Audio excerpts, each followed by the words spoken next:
Do you love your mother? Interlink. Interlink. How does it feel to be shunned? Interlink. Interlink. Someone killed your cat. How do you feel? Interlink. Interlink. What makes you happy? Interlink. Interlink. Why are you such a Blade Runner 2049 hater? Interlink. I just hated it, man.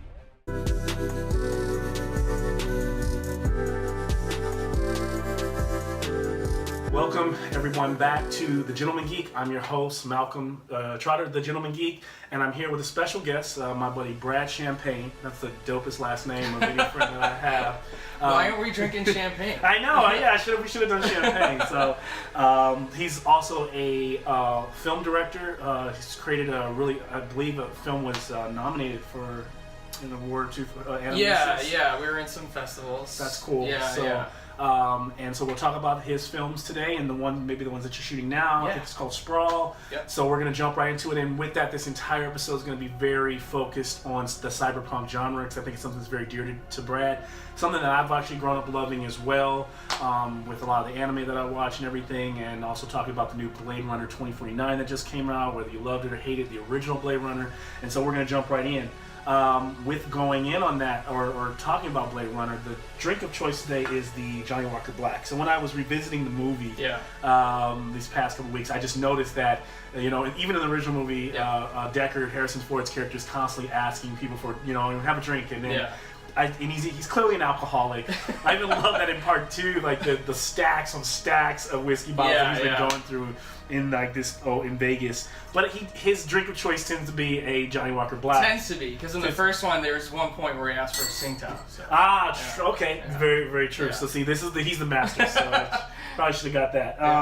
And so we're gonna have that, and I also just kind of love just the character and the way it's kind of that kind of old noir in the drink. So we're gonna have a taste of this today. Cool. Let's go ahead and we'll get our first pour. Oh man, can't get this thing open. Definitely not replicant strength.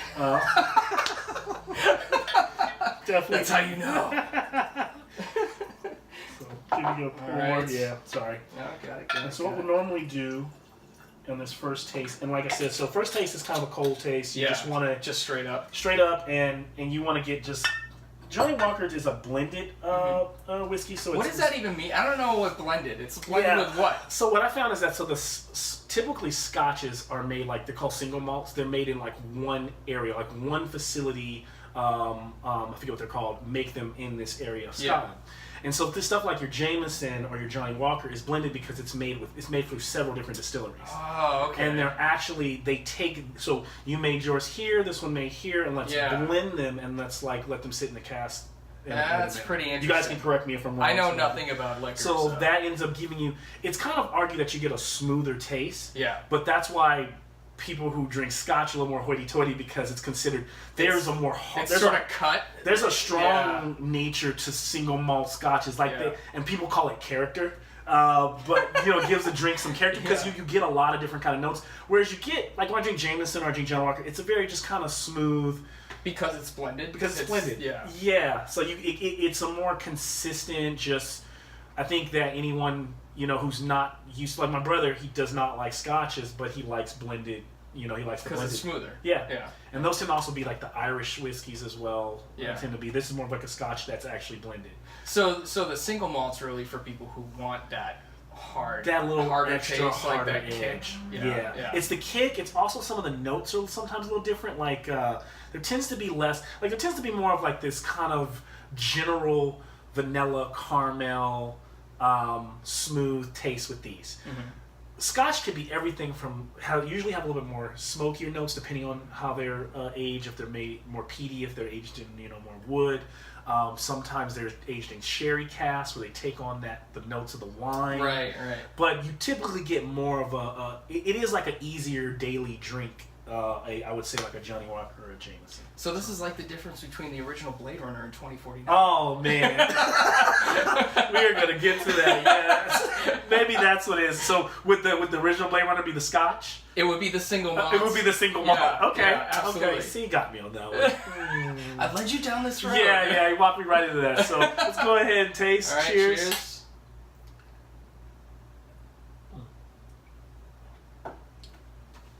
What are your thoughts? What do you think? That is smooth. Yeah. Yeah. It's like off that one drink. Some scotches could be a little bit heavier. You feel like a little more burn. Yeah. Could be.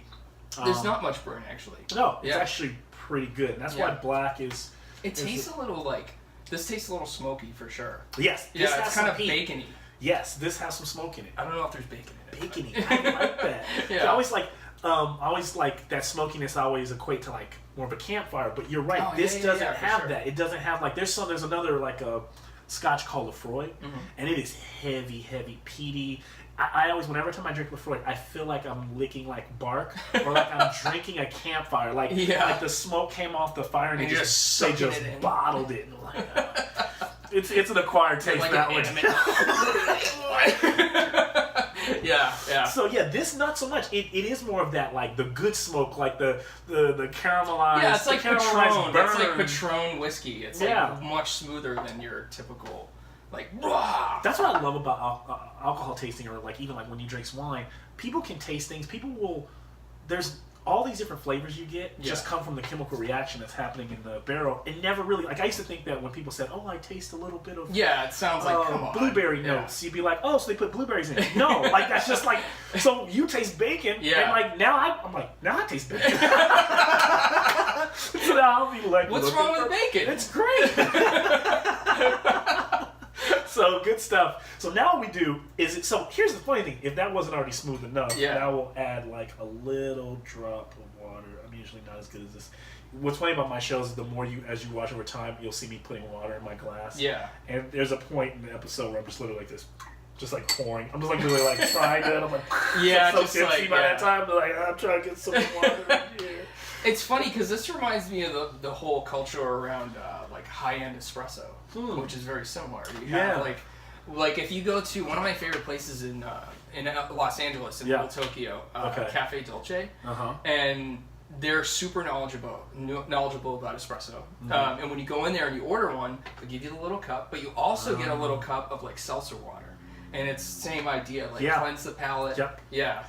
Typically this is like today we use like a bottle of water, but it's usually like I try to use like as much spring water as I can. It just tends to open up.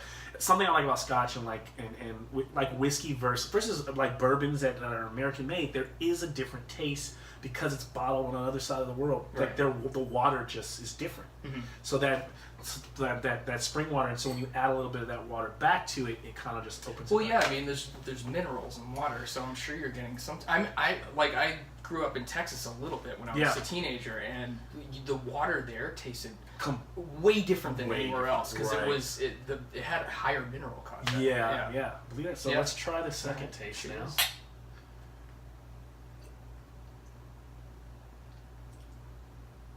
So, what do you think? I don't know if my palate is sophisticated enough to tell the difference. What typically just happens is it gets a little smoother. I feel like it was actually a little smoother without the water. Yeah. For me, it felt a little. I felt a little bit more of a burn. I don't know if it's because I just had a beer or what. It could have been. Yeah. But, no, but I noticed the same thing. Yeah. So like, what do you think is going on? It did get a little. It got sweeter. From the first, so because what typically happens is the notes that like all the stuff that all the sugars kind of rise. Yeah. So that usually breaks through a Scotch that's kind of been sick. I think it's been bottled. If I'm drinking it, so that's what's interesting. This is also blended whiskeys or like a Jameson. When you pull them off the shelf, you see they haven't been like aged for that long. Maybe they've been aged for 4 years, something like that. So they're pretty much ready to go right out. It's almost like a wine that's been aged for a while. You want to let it breathe. That's why people think you're being when you swirl your wine. You're actually just trying to get the air to circulate through the wine because they've been bottled up and like just. Yeah, wine will never taste the same as when you first open it. Like I'll go to wine tastings and I'll taste the wine and be like, oh my god, it's so amazing. I go buy the same wine. Yeah. Pop the cap or the cork. Oh my god, it's terrible. Yeah. And then let it sit for an hour. It's because they let theirs sit. They had aerated a little bit. Yeah. Scotch is very similar. Right. So it's kind of like that grown man like wine drink. So what's funny is I think what's happening here for me is that Black Label doesn't necessarily need the same kind of aeration because it's kind of like it's good to go. Pro summer. That's how I feel from my taste. But yeah, we'll sip in this. So now there's, if you want to add ice to yours, you can, or some ginger ale, something like that. I typically just sip straight, but I'm that guy. I'm kind of like the guy on the Hot Wings show. Have you seen that on YouTube? Where it's called Hot Ones, and then one guy sits with the host always they basically have to eat. They bring on celebrities, and they have to eat like we're like completely off subject. Eat like 12 wings on the show, and they consistently like ratchet up the heat level of the sauce, like the spiciness. and if you can get through all of them, then you can promote your show. You get like a 10 or 15 second spot. It's like a complex show, and it's funny. But the guy who's always there, he's always just eating like the hottest stuff, and he like lets them kind of like deal. You know, they can kind of like try to how do these people eat? Like, how do they sit I don't know how he not does it. even just it's burning your mouth in the moment, but the time spent in the bathroom afterwards. It must be like, how do you not have rectal cancer after that? Like, I just don't understand. You're just beating the shit out of it. Damn, is that what I'm doing with my liver right now? Yeah. No. But you know what's funny, since I've started the show, I'm telling my friends it's weird. I drink less now because I know that every 2 weeks or if I'm gonna drink on my show, I typically won't. Like, I didn't drink last night. I don't drink on my Saturday nights very much anymore. I don't drink on Fridays anymore. You're a strategic alcoholic. So I like it. it's like, should I have this beer or should I wait till Sunday when I drink half a bottle? I'm saving it for I don't know like if it's better. Right? Yeah, it's like a Thanksgiving mentality. We should, before we like get into all the movie stuff, we should talk about how we met, because I think it's so funny, because when I think back to when we first met, because you hired me, right? Yes. It feels like another life, right? We're such good buddies that when we first met, I'm like, wait, he hired me. Yeah, right? I've kind of forgotten. Right, because it feels like a different life. It's really weird, and it's funny how we're going to talk about memories. They just are like, you don't try to go farther enough. A lot of times you never go back to where they started. You just have the memories of like, this guy's always been my friend. Right. You know, but yeah, you're right. Like, we worked at a little like graphic design company for a while, and I met Brad through the owner was trying to like was literally like hiring somebody based on their looks. Yeah. And she wanted a girl, right? It. Yeah. And hey, that's awesome, but she didn't like the girl because of her art. She liked her because she was a girl, and she said that, and she was almost more like, I don't know, I forget what you want to call it, but it was almost more stereotypical, whatever you want to say. Right. It's like, because she was choosing her because she thought that more of the people that the girl met would be men, and then therefore the men would want to attracted to her, attracted to her, and therefore they want to have which is like with her. weirdly regressive. That's like, it's a regressive reason. And I'm like, but if she's not good, your business is going to suffer. She's going to get the appointments, but then who's going to like want you do the art? And the girl wasn't bad, not at all. But it was like, she was literally like judging Brad because, you know, he wore glasses and was like, I was just like, really? Yeah. I was like, I want to be the fly on the wall when you hired me. Like, it's like, maybe we should have a black guy. I think it's probably good for a fashion thing to do here. Yeah, right? Because you're like, wait a second. You start looking around, everything. Yeah. No, but it was, so but that was, what, like 2012, I think. 2011. That was like, that was like long time, a while ago. I was doing that on the side. Crazy.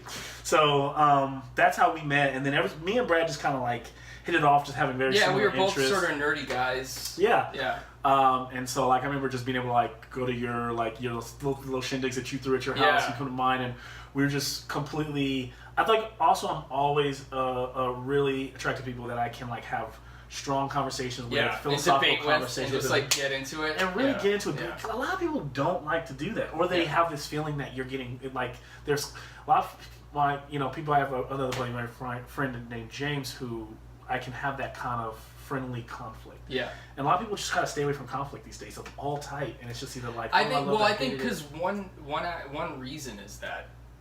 And maybe this is good for them, these people who feel like this, but I think a lot of people can't have a conflict in terms of like a philosophy or a political leaning and then be friends after. Yes. It's like, especially nowadays, it's so divisive. It's like people unfriending each other. I literally hear people at work say things like, we're such good friends because we like think so much alike. Yeah, and that's like... And I'm like, that's how you... I get the initial concept of that, but when you go deeper, friendship should be a little bit... Yeah, because I think like one of the reasons that I have the close group of friends that I have like you is that like one of the reasons we started hanging out is like very positive people, love groups of friends, love putting on events and just getting people together, and that like energizes us. I don't want to be isolated all the time. And the like geeky philosophical debates, all that stuff. So if you and I had a disagreement politically or religiously or anything like that, it's like, who cares? Who cares? At the end of the day, like, you know, we're still gonna like the fucking same movies, right? The same kind of stuff. Yeah. So,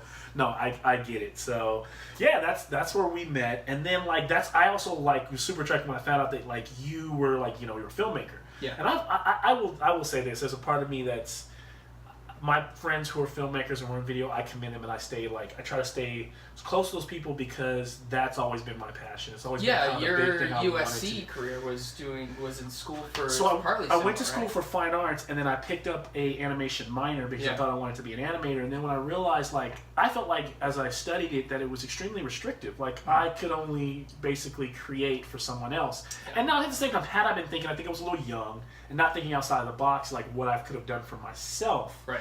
Also, I can't help but feel like had I been at a different art school, it would have been a little different. SC was very much about the expression of a student, the overarching, the philosophy of art. But the nitty gritty was like the world that we live in now, almost in this strange, like we were talking about cyberpunk, it's like, how does the shit work? I know, How do you get the job that you need? And I went to one of those schools, and you know, I love SC Fight On, but $40,000 a year when you come out of school with a philosophy on art, if you don't have a direction, it gets really difficult. And I think for me, it was like, so I know how to do.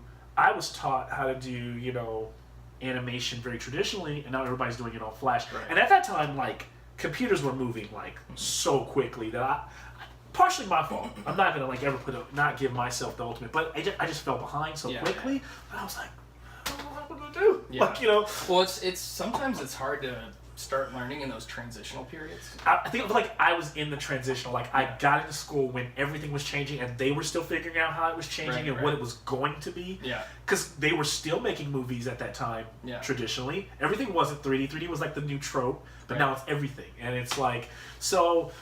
Interesting. That's kind of what I did, and so I ended up, you know, going more so down the road of taught for a while in art, then went into sales, and I've always had a kind of gift for gab and be able to talk to people. Yeah. So I think in our day jobs we use kind of our skills that we take to our art. Yeah. I agree.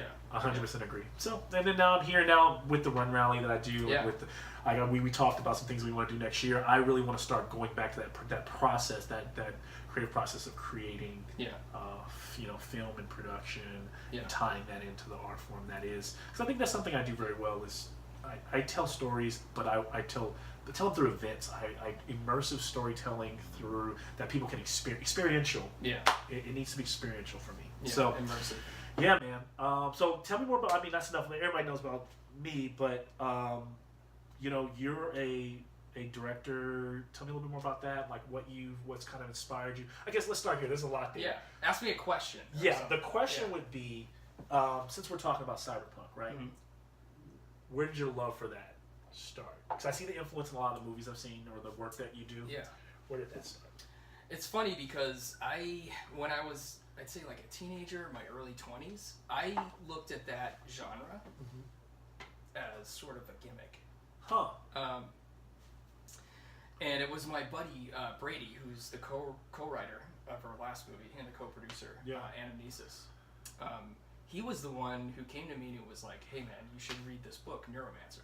It's like, and Brady's the kind of guy who like, if he says you should read something, it's like there's a good reason, right? So I read Neuromancer by William Gibson, and it's basically Blade Runner, but as a novel.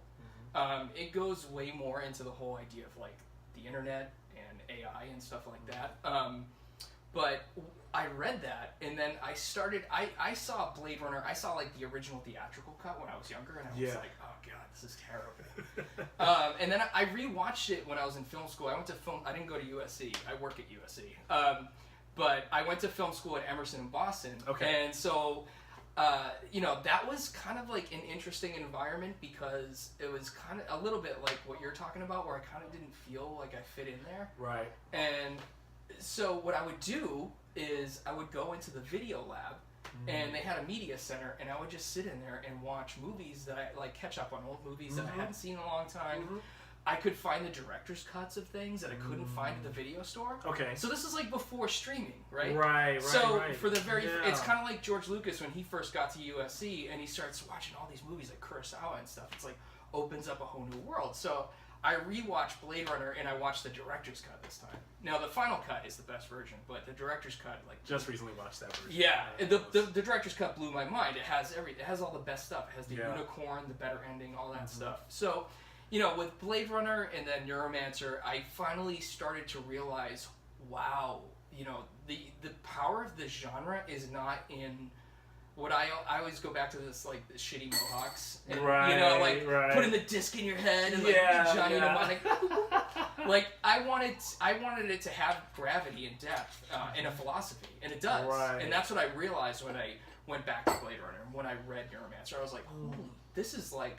And we were talking earlier about sort of how I split science fiction into two different kind of major genres, and one is the Isaac Asimov, Robert Heinlein, man moving through technology genre, and then cyberpunk and sort of all the genres in that realm are really technology moving through man. And the philosophy and the ideas that come from that, basically the idea of, like, as you mod yourself, as you change your body and your mind, what does that make you? Right. What do you become? And I think that was sort of, even though I still love things like Star Trek, it's sort of a frustrating thing that they never get into that. It's 200, 300 years in the future. Right.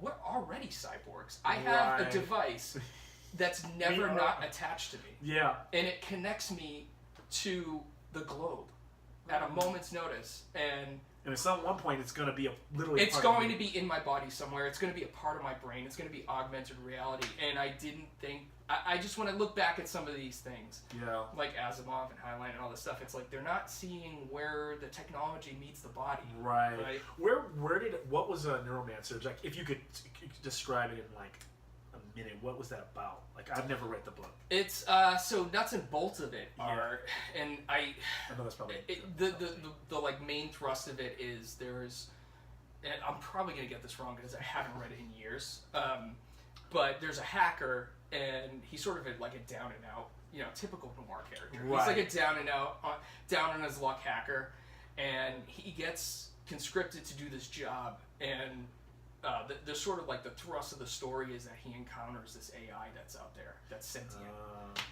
Okay. And it like I said, it's not really. The interesting thing about it is, like, William Gibson, when Blade Runner came out, he was like, wow. But he's also like, shit, because when you read that book, it's almost like you could watch Blade Runner and then read this book, and you're getting two stories in the same world because it's got all of that, like.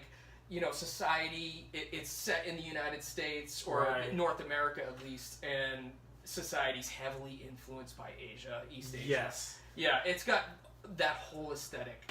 But, yeah, so it feels like a piece of Blade Runner in that way. Got it. Yeah. Got it. That's really cool. That's. But I think when you watch, Ghost in the Shell, when you watch Blade Runner, if you read that book, if you read Battle Angel Alita, what you're getting is this idea that I just don't feel like some of the other sci-fi that's out there, which is still great sci-fi, time travel stories, all that stuff.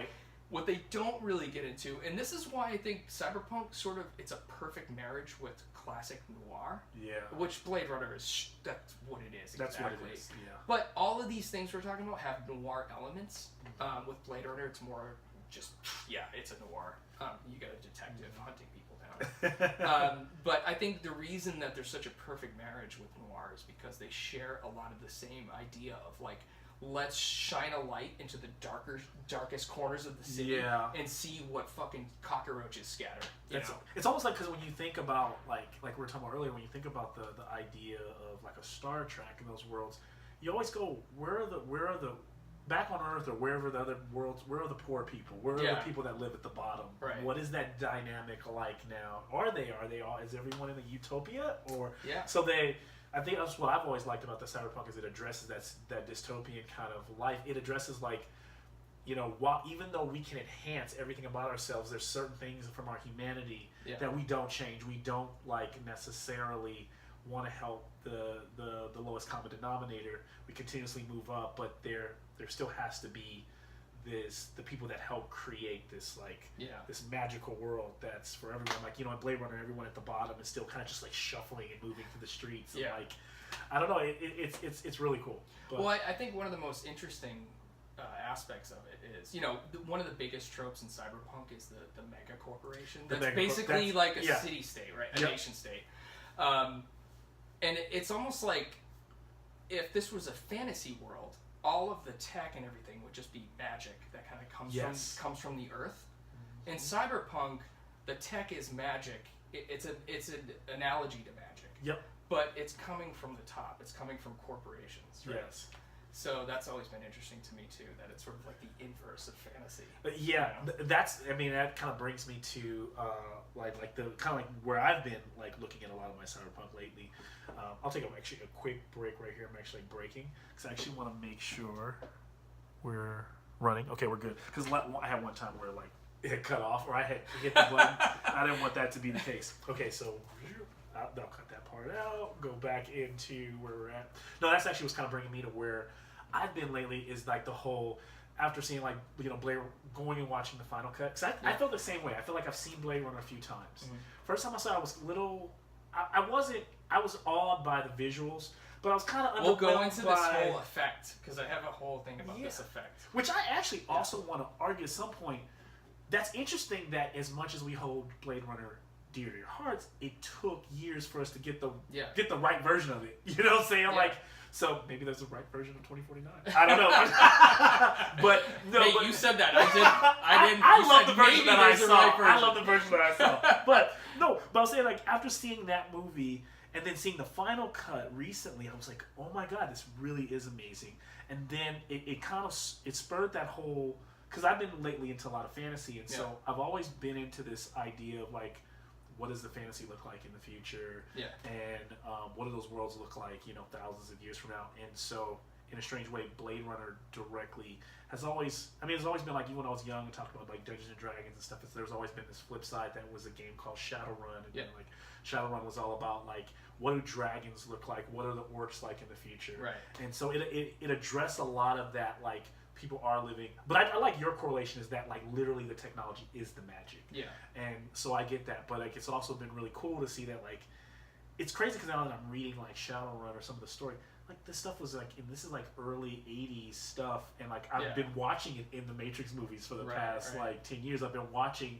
They literally have the Matrix that they jack into. The mega corporations run everything from the top, and it's interesting that like if you don't take this like mark, almost like this mark of the beast, and run everything through corporate America, which pretty much is your government, right? You pretty much become a Shadowrunner because you have to do everything from the shadows, and therefore Shadowrun sets up the classic D&D party in a very cool way, whereas like most D&D parties are like these. There's a rogue, there's a barbarian. We're all like just kind of misfits from society that don't fit in with the kingdom. They don't want to work for any one person, so they take these like odd jobs. Yeah. But they end up saving humanity in a strange way. In Shadowrun, you're kind of doing the same thing, but it's more poignant in that whatever you're doing at the end of the day, you still serve the greater purpose of the mega corporation. And we were talking about Netrunner earlier. Yeah. And my joke, I don't know if anyone out there has played Netrunner, but me and my buddies were playing it for a while.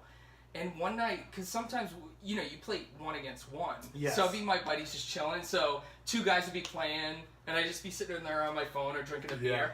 And I'm watching the game, and I'm looking at my buddy, the other buddy, this Netrunner guy, he's fighting the corporation, and then my eyes settle on the bank, and I'm like, oh my god, the real villain in this game is the bank! They're funding both parties! They're funding both parties. It's our political system. Exactly. That's when you get like real, you start geeking out, you're like, dude, this is so gonna happen in the future. This is like, deep, yo. This is it, we're watching corporations kind of. You could argue like buy everything from, the presidency to everything that we eat, everything that we watch, everything that. Well, if we want to go to politics a little, it's really interesting. I think again, this plays into the whole philosophy of cyberpunk. Mm-hmm.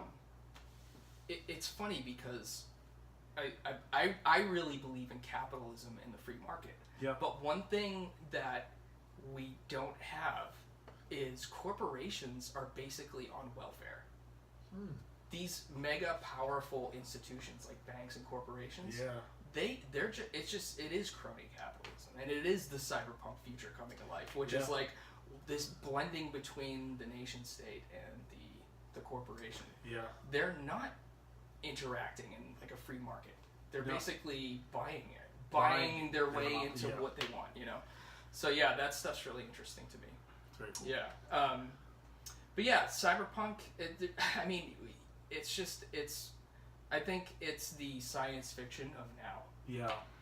It's funny because I think in the 80s... It is. It's very relevant to me. Yeah. It always is a... Some movies you can see reflections of now in that future, like when you watch a Star Trek or you watch a movie or another different science. Yeah, little bits, right? But you always get it. Like when I watch Blade Runner, even when I watch the new one, I watch this movie or watch Ghost in the Shell or even Akira, you see now. You see there's still like an element of humanity. This is how we live now. But so yeah, I get that. That's pretty cool. I'm sorry, I cut you off. No, one interesting thing is that like as someone who I don't know if I'll always make cyberpunk movies. I think I'll want to branch out and not do that all the time. Yeah. But one thing that's interesting is that, and I could be wrong about this because you're always going back through history and trying to find that origin point for everything. And in my opinion, the first cyberpunk movie is actually a Jean-Luc Godard film called Alphaville. Yeah, and one of my favorite films that maybe you could call it cyberpunk, maybe not, is George Lucas's THX 1138. One of my biggest influences. I love that movie. So if you watch that and then you watch Alphaville, you're like, oh my god, George is doing a lot of these Jean-Luc Godard things, and it's very, very much. It's got a detective. Okay. It's got this future with androids. It's very much like, it doesn't have obviously that 80s aesthetic that came from Blade Runner or Neuromancer, but it's like, oh wow, he was doing it already. Yeah, he saw it. Yeah, it's great. Now there's so much to talk about. Yeah, and that was in the 60s. So that's I think that's what's poignant about it. When you say that, when you were saying, at some point you want to branch out and, past couple films that you've done have been cyberpunk, or kind of in that genre, sci-fi.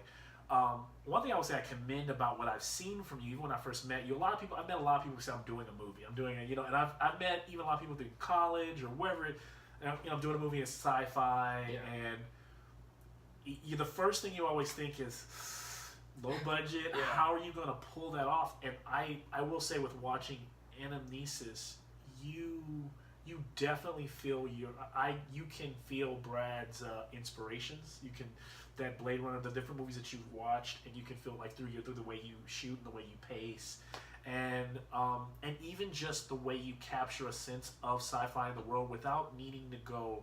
There's in Anamnesis, there's no green screen. There's no, but there. From the time you show the first neuro gadget that captures the dreams or whatever it does, you can probably explain that better. You're just oh wow, there's thought put into this. Yeah, I actually brought a couple of props. That's cool. Yeah. So here's look at this. This is the pen device. This pulls the memories, and then what I can actually do is take some pictures of these, and we can put them up. And then this is the.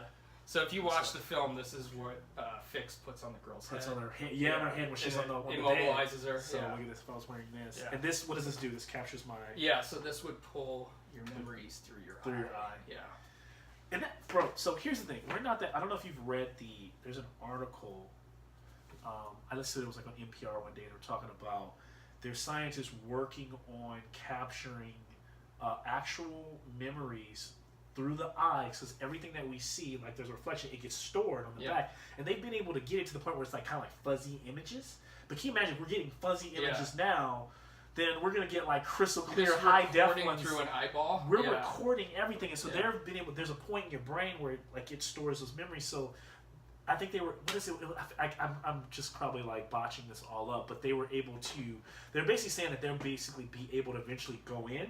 Let's say something happened, there was a shooting or whatever, and you were an eyewitness. They could go in there and pull out, and pull out what you saw. If you can tell if you were lying or kind of get more of an accurate. It's funny that to me that speaks to cyberpunk, which is the idea of in one way, it makes justice more perfect, right? Yeah. Because one of the things about our justice system is that it is imperfect. It's can you really tell what someone did by DNA evidence, all this stuff?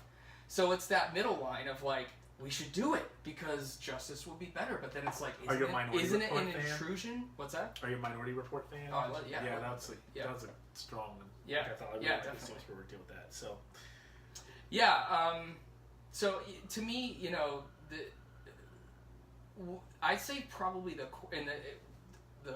props here are sort of like an example of this. My core philosophy with making the films that I do at this level, because I still have a day job. I'm not, working for the industry, but I love it so much that I just keep doing it.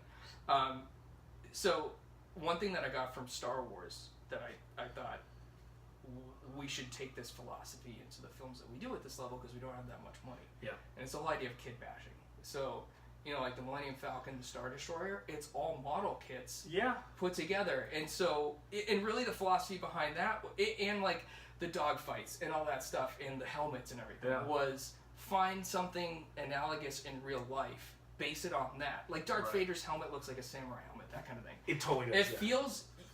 And Han Solo is essentially a gunslinger, right? Yeah. Now, George was smart enough to abstract those things so far that you might not even realize that. Like, when I was a kid, I wasn't like, it's a samurai helmet. Right. But, so what it does is, it grounds it in this reality that you can kind of, in your human collective subconscious, you know there's an authenticity to it. There's a subconsciousness to you that's relating and going, that guy's... And it's and this is what sci-fi did wrong all the time before this film, before Star Wars, was it would just make things up out of whole cloth. Like the planet Zorg. And it's like, well, Alderaan's a much better name. It sounds like something that someone could actually name something, right? Yes. Right? Okay. So basically... You're not a fan of the new Star Wars movies, right? No, I hate them. But my point is that... No, I hate them. I take Interlink. I take that philosophy into all aspects of filmmaking. So for me, the costumes. Yeah. We go out to Goodwill, Jet Rag. We find costumes there. We cobble them together.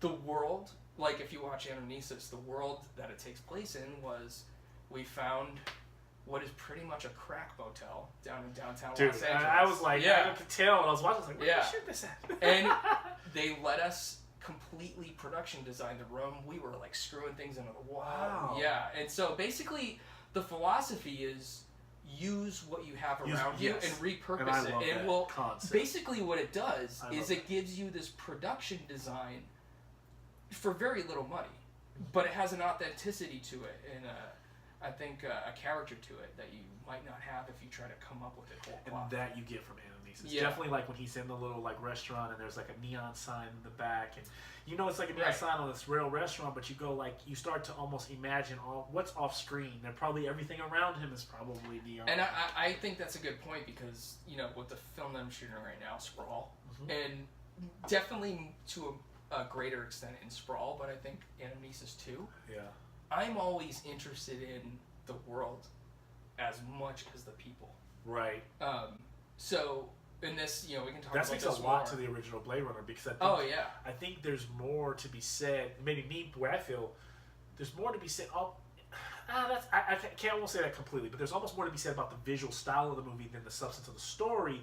It feels like that at first, but the more you revisit it, the more there's more to be said about the story. This kind of goes into my whole philosophy, which is... You want me to give this back to you? Yeah, no, you can just set it down. And this is what... Okay, so people who are admittedly, let's say, movie buffs, right? Yeah. Might not understand that an aspect of... And this goes to writing a novel or a movie or whatever. There's story, and then there's character. Yes. And... sometimes you have a really, really strong narrative, or let's say a really complex narrative, but your characters aren't that interesting. Yeah. I think what gets overlooked about Blade Runner is that the characters are really complex and interesting. And so when I hear the criticism that the original Blade Runner is soft on story, or there's not much story there, I think there's the right amount of story for those characters. And I think that's what's strong about it. Right. I agree.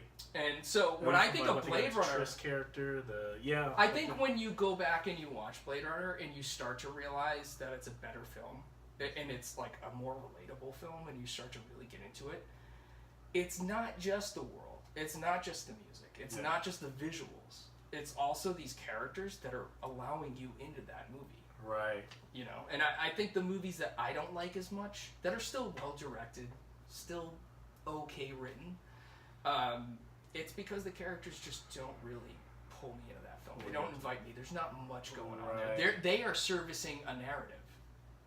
And when the characters service a narrative, what you start to realize about those movies, and this is why I don't like the J.J. Abrams Star Trek movies or the new he's like the boogeyman in so the Force Awakens, the characters are servicing an A to B plot. I need this person to get here and do this. Why? Because I can't this disagree thematic. With that. I can't disagree with that. So, I actually hated like Rogue One, and people don't know why. I just don't like it. I didn't mind Force Awakens as much, and I do think that this new one looks good. But what's funny about a lot of these movies, and we can get into this with Blade Runner 2049, is that I would say definitely. We're getting there. I would definitely say Blade Runner 20. I don't want to give J.J. Abrams too much credit. Because, trust me. But if there was anything I could say about The Force Awakens that I think makes it an enjoyable experience for people, I think it's this sort of sense of whimsy that he imbued in it, right? Yeah. He does that very well. Okay, so when I was in graphic design school, there was one thing that they tried to hammer into us, which was, let's say you're designing a logo. Yeah. This is at the time when really the computer was starting to take over as the core tool of graphic design, right? But what my teacher would tell me was, don't get your logo into the computer until it's ready. And the idea was that once you get it out of the realm of the pencil in your hand and working it and reworking it until it's right, really the computer is really just for rendering, right? It's not for the philosophy or the concept. Right. And their idea was, you're going to think it's more done than it is because it looks more perfect. Right, and it's not done because you just haven't worked when you sketch it. If it looks wrong sketched, then it's probably not wrong. Right, and this all goes to, and it's that's funny. That's so interesting. That's interesting. That's a philosophy that doesn't. She can't teach that these days. You know, if you think about this day, probably no one teaches that way. I'm sure there's a few people, but you probably have it. The starting ground is within the computer, and what you're saying, what I'm feeling is, it almost makes you think that maybe there's things that we're almost like it's so easy to produce things now. Yeah, the production value has never been better. Yeah. So I think the same way about, let's say the script, right, is you're sketching. Yeah. You can get the director 2049 to direct, let's say, the second draft of that script, and he's gonna imbue it with all this atmosphere, and he's gonna bring an authenticity to the action and to the emotion. And to me, it feels more done than that script actually is. You could be right. Because here's the thing, I'm gonna put myself out there, and I'm gonna say this: something that has always, that you can get to me very easily through atmosphere. Yeah. And I'll be in it. You know, I can feel the music, and if I feel like it's synced right, and the characters are doing their part, I'm in love. So almost to the point where like you can fall in love with the character development, where some people be like, this is Lionel's story. Yeah. Some people really need a narrative. Like, why are the characters not doing anything? Yeah. Whereas you're like, they're doing a lot. They're actually, the characters is experiencing a lot, therefore doing a lot. I agree with you. I'm the same way, where a lot of people were like, one person said Blade Runner 25 was as depth as it was in, one of my friends told me, their friend said this movie was about as, deep as a pool of water. And it was pretty much Ryan Gosling walking everywhere. Yeah. You might even agree with that. But for me, there was so much in Ryan Gosling moving from place to place. There was so much that I was learning. There was so much in the world building that I felt like I feel like in any movie, you're a fly on the wall. You want to be like the character, but a lot of times you're not really in it. You're still watching it. Yeah. That's what makes it different from like role playing or video game. But when you, just like in a novel, you're experiencing. That's what makes movies so strange in a way that like, so surreal that they can never be real. Like, that movie wasn't realistic enough. Right. A movie can never be realistic. Movies are like dreams. It is a dream. Yeah. And for me to be able to experience this dream, that's why I guess maybe I love those movies that are almost more dreamlike, where the movie, the 2049, felt kind of surreal in its pacing, so that I felt like I was being drawn into this dream, and I felt like they were expanding on the world that I had seen in the first one.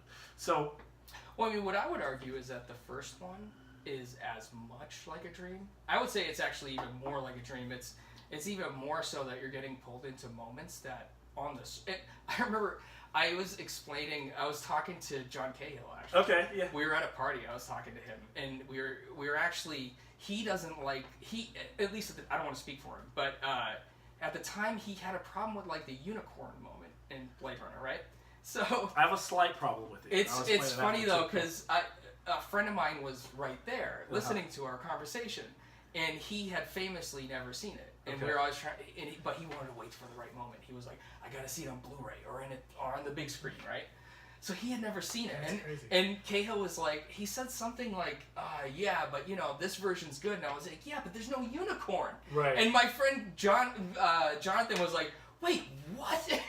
Because you're talking about this cyberpunk movie, and he's like, wait a second, a unicorn? What are you talking about? Explain the unicorn. What's your take on the unicorn? I mean, I don't, because for me, it says something. It's kind of cool because if you think about it, most of the replicants that we're introduced to in Blade Runner 1 have memories. Mm-hmm. So first of all, you can't have a memory of a unicorn because there's no memory. Unicorns don't exist. Mm-hmm. So there's two ways to look at it. The way I looked at it is either the fact that he has a memory of a unicorn definitely tells us that he's a replicant because there's no such thing as a unicorn, or he's actually dreamt of a unicorn because he's dreaming. Therefore, we've never had any replicants. I'm sure they can dream. I'm not saying they can't, but in the terms of the movie's kind of philosophy, no other replicant dreams about something more. Because just dreaming about a unicorn for me is like a metaphor for wanting something else out of life. Right. Which means that Deckard is that, like you were saying, you didn't like about 2049, where there's this kind of, the holy child, the kind of the miraculous birth. The miracle in Blade Runner for me, when I saw this before, I just felt like this when I watched the final cut. Yeah. That's a miracle that he is he that replicant or is he human, or is he that replicant that is actually now dreaming? Okay, so I think that's a beautiful idea. Okay. And my version of what you're talking about goes off of that. Okay. Now, one thing is that I have very, very, very strong feelings about the idea that Deckard's a replicant. I hate that idea. Okay. You think he's human? Yeah. Absolutely. Okay. And yes, I think for him to be a replicant doesn't make sense, actually, even just logistically. Okay. And I think it undercuts the theme of the film. My favorite thing about the original Blade Runner is, and this goes to the whole idea of noir and sort of this like nihilistic look at humanity, right? And what I love about it is that Deckard's the human. Let's say ostensibly he's human. We're watching him, right? He's the human, and we're following him just like any protagonist. Right. We see the world through his eyes, right? What's interesting about him is that I start to get a sense as I'm watching that film and going through that movie that he's this lonely person who, when he does make a connection to someone like Rachel, he destroys her world by telling her she's a replicant. He blunders his way into all his interactions with people. Right. He's almost more of a replicant than the replicants are. But what I love, that point isn't as poignant if he's actually human. Because Roy has these familial relationships. He cares about the other replicants. And what's interesting about those two people is that Roy's the villain because he hurts people, right? Right. He's the villain because he's... Outside of that, he's really just the villain because the good guys try to catch him. But he's willing to hurt people because he wants to live. Right. And which is a normal human reaction. And he cares about the people around him. He cares about the people. Deckard is a company man. Yeah. Deckard's like, all right, I gotta go do this thing. And he does it. And he's lonely. And he has these moments where he regrets things. But his connections with other people, even when he has sex with Rachel, he essentially forces her into it. Yeah. His interactions with people are almost as villainous as Roy. And so to me, the irony is lost if they're both replicants. Mm. That irony and that idea that humans could make something and produce something from our imaginations that takes on such a life of its own. Right. That they become more human than we do. More human than human is the motto of the Tyrell Corporation. And so to me, this gimmicky idea that Deckard's a replicant just completely undercuts that entire through line. And the reason that to me, it's kind of along the lines that you were saying, but I go in the other direction. To me, the idea of the unicorn dream, or that whatever you want to call it, a memory, that inspiration that he has in that moment, and what's interesting about it is that when you really get into his eyes in that moment, he's sort of staring off, and he has this blank look on his face, as if he's sort of losing his mind. It's this idea of like, when Roy, at the end of the movie, when Roy talks about all the amazing things he's seen, this is where I think the movie goes in the other direction, right? Okay. So Roy talks about all the amazing things he's seen, but they're just things that he's seen. Right. Deckard can imagine things that don't exist. Yeah. So the movie's making these points and counterpoints. See, we're kind of like, I agree. It's saying like, oh, the replicant is maybe a better person than the human, but then the human can imagine things that the replicant can only see. There's this back and forth that I think is really important. And I think to me, that's what the unicorn represents. That's powerful. Yeah. I like that. And like, you're one of the few people that like have given me something that made me go, damn it. See, I would bring Brad on the show to just stump me every time. No, you stump me too, man. I don't know where I want to go with that. I'm like, you're right. So like I said, that's awesome. And like I said, that's just what I love about this movie is it opens up the kind of it allows you to have questions and to talk them out with people. Like when we finished with 49, okay, with my friends at work, we went and saw Guardians of the Galaxy. And when we came out, we were talking about the conversation. I just stopped and listened to the conversation that people were having. Yeah. The conversation was this like the comic book? Was that, I like that they did this, and that was really cool, and this colorful moment in that. When we came out 24/9, whether you hate it or not, we were talking about these kind of things. Yeah. We weren't talking about the story, we were talking about how it related to us. Yeah. And like just there's stuff that's happened to us and and I was like, movies that just make you pose questions are awesome. So I guess to just digress and get back to what you were saying is, yes, I think when I hear, even though maybe not even that wasn't my thinking, I'm like, damn, you kind of hit the nail on the head. If he was human, then that's perfect reason why he should be human. Now, do we argue? We know Ridley Scott, as much as he can be a destroyer of worlds in a sort. Especially when he goes when he's back done with to the things, Alien franchise. Yeah. God, that's a whole nother. I love it. The Alien is my Blade Runner. Yeah. And Ridley Scott has really just. I'm trying to stick with him. He's like my George Lucas. I'm like, come on, Ridley, can you stop? Yeah. But I've told people like the last Alien Covenant was like, it was a decent Prometheus. Here's the thing. First movie of its kind. This is what I will give Alien before we go back to Alien Covenant was a strong sequel, but a terrible prequel to Alien. Okay. That's what I've been telling people. I was like, it's not a bad Prometheus sequel. Yeah. But it's a terrible prequel to Alien. But I've never seen a movie that was both a sequel and a prequel at the same time. Right. And does certain things well. So going back, no, I think that makes a lot of sense. I think for me, when I watch Blade Runner, what I like to see in it is that maybe it doesn't matter who's human and who's not. And I think your argument makes it more powerful that he is a human because it makes us still slightly above the replicant. Yeah, and I think, a movie that can make a point and a counterpoint as if it's arguing with itself is more interesting. Yes, absolutely. Because when I watch it, sometimes I see it as... But when he's telling him at the end, I think what I've always gotten is that as Deckard's looking at the guy in the rain, for me, his eyes are saying, "Fuck, this doesn't even really matter," and also making him realize that, like, in a strange way, why he wants to get back to Rachel so much because she is real to him, and that's all that matters. Right. Which also speaks to me about like Gosling's character because joy is all that matters whether she's fake or not. Right. He's no longer going to ask the question, is she real? Which again, he's just going to make her real for That's himself. why that should have been the whole movie. Yeah, you're right. But so that but if I had to argue him being a replicant, it still makes sense that he could be because I don't know. I guess I do see the power in him not being, but also I see the power in him being a replicant, because if he is, then it speaks more to the replicants coming awake. It makes them less of a robot that is just doing human things.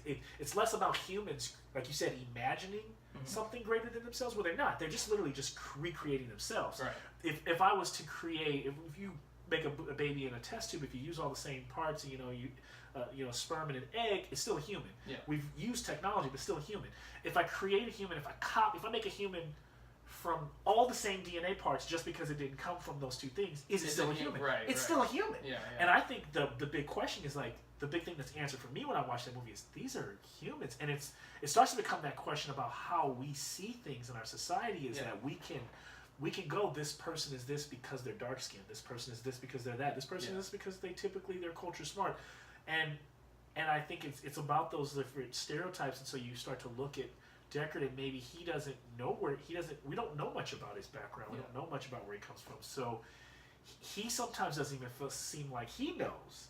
Almost like the whole whimsicalness about him, that kind of like that lost nature. He doesn't seem like the hero. Somebody said they hated the movie. I read an article where the original or the new one? The original. Somebody was like they hated it because like he's hunting all these replicants, and he almost gets killed by them several times, and he rarely fires his gun. He's not a badass in the movie. You're right. No. He's not a badass at all. No, I say this all the time. My favorite thing about one of my favorite things about his character in that movie is that the performance that I think is closest.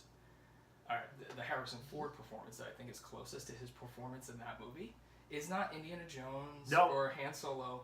It's specifically, he reminds me of his character in Working Girl. Whoa. The Melanie Griffith movie. Yeah. Harrison Ford, okay. I love him in that movie. Okay, I have to watch it He's now. like a male bimbo, but he's super well-meaning. Yeah. He's just an idiot. And he kind of like, things kind of happen around him, and he responds more slowly than other people do. That's what I love about his performance. He's very lost all the time in Blade Runner 1. And that's why, I don't think Harrison Ford was playing the same character in 2049. I guess that part of me when I was watching Blade Runner 2049 is I wouldn't expect him to be as lost. I wouldn't expect him to be as dumb, because he'd have to come to a point of he's learning a lot. We were talking about this earlier. First movie. He's learning a lot. Right. But here's the thing. I feel very strongly that even if philosophically a person can change over time, right? How they see things, the mannerisms are really important. When you talk about a great Johnny Depp performance, right? Let's say Ed Wood. Yeah. You're talking about like the high pitched voice and the way he kind of shakes his head. Yeah. You're talking about mannerisms. They're very important. And the conversations that I've had so far with people are that those aren't that important, but I think it's actually kind of not giving enough credence to those things. Those things are very important. The way people talk, the way they react to things. Yeah, 30 years in the future, Deckard might be a little sharper. Right. But I challenge anyone to take a scene from the original and then 2049 and say that aside from the title Blade Runner and the fact that it's Harrison Ford, that he's playing the same person. Has Harrison Ford ever been a great character actor, though? Yes. Yeah. Watch Mosquito Coast. Okay. Watch Working Girl. Okay.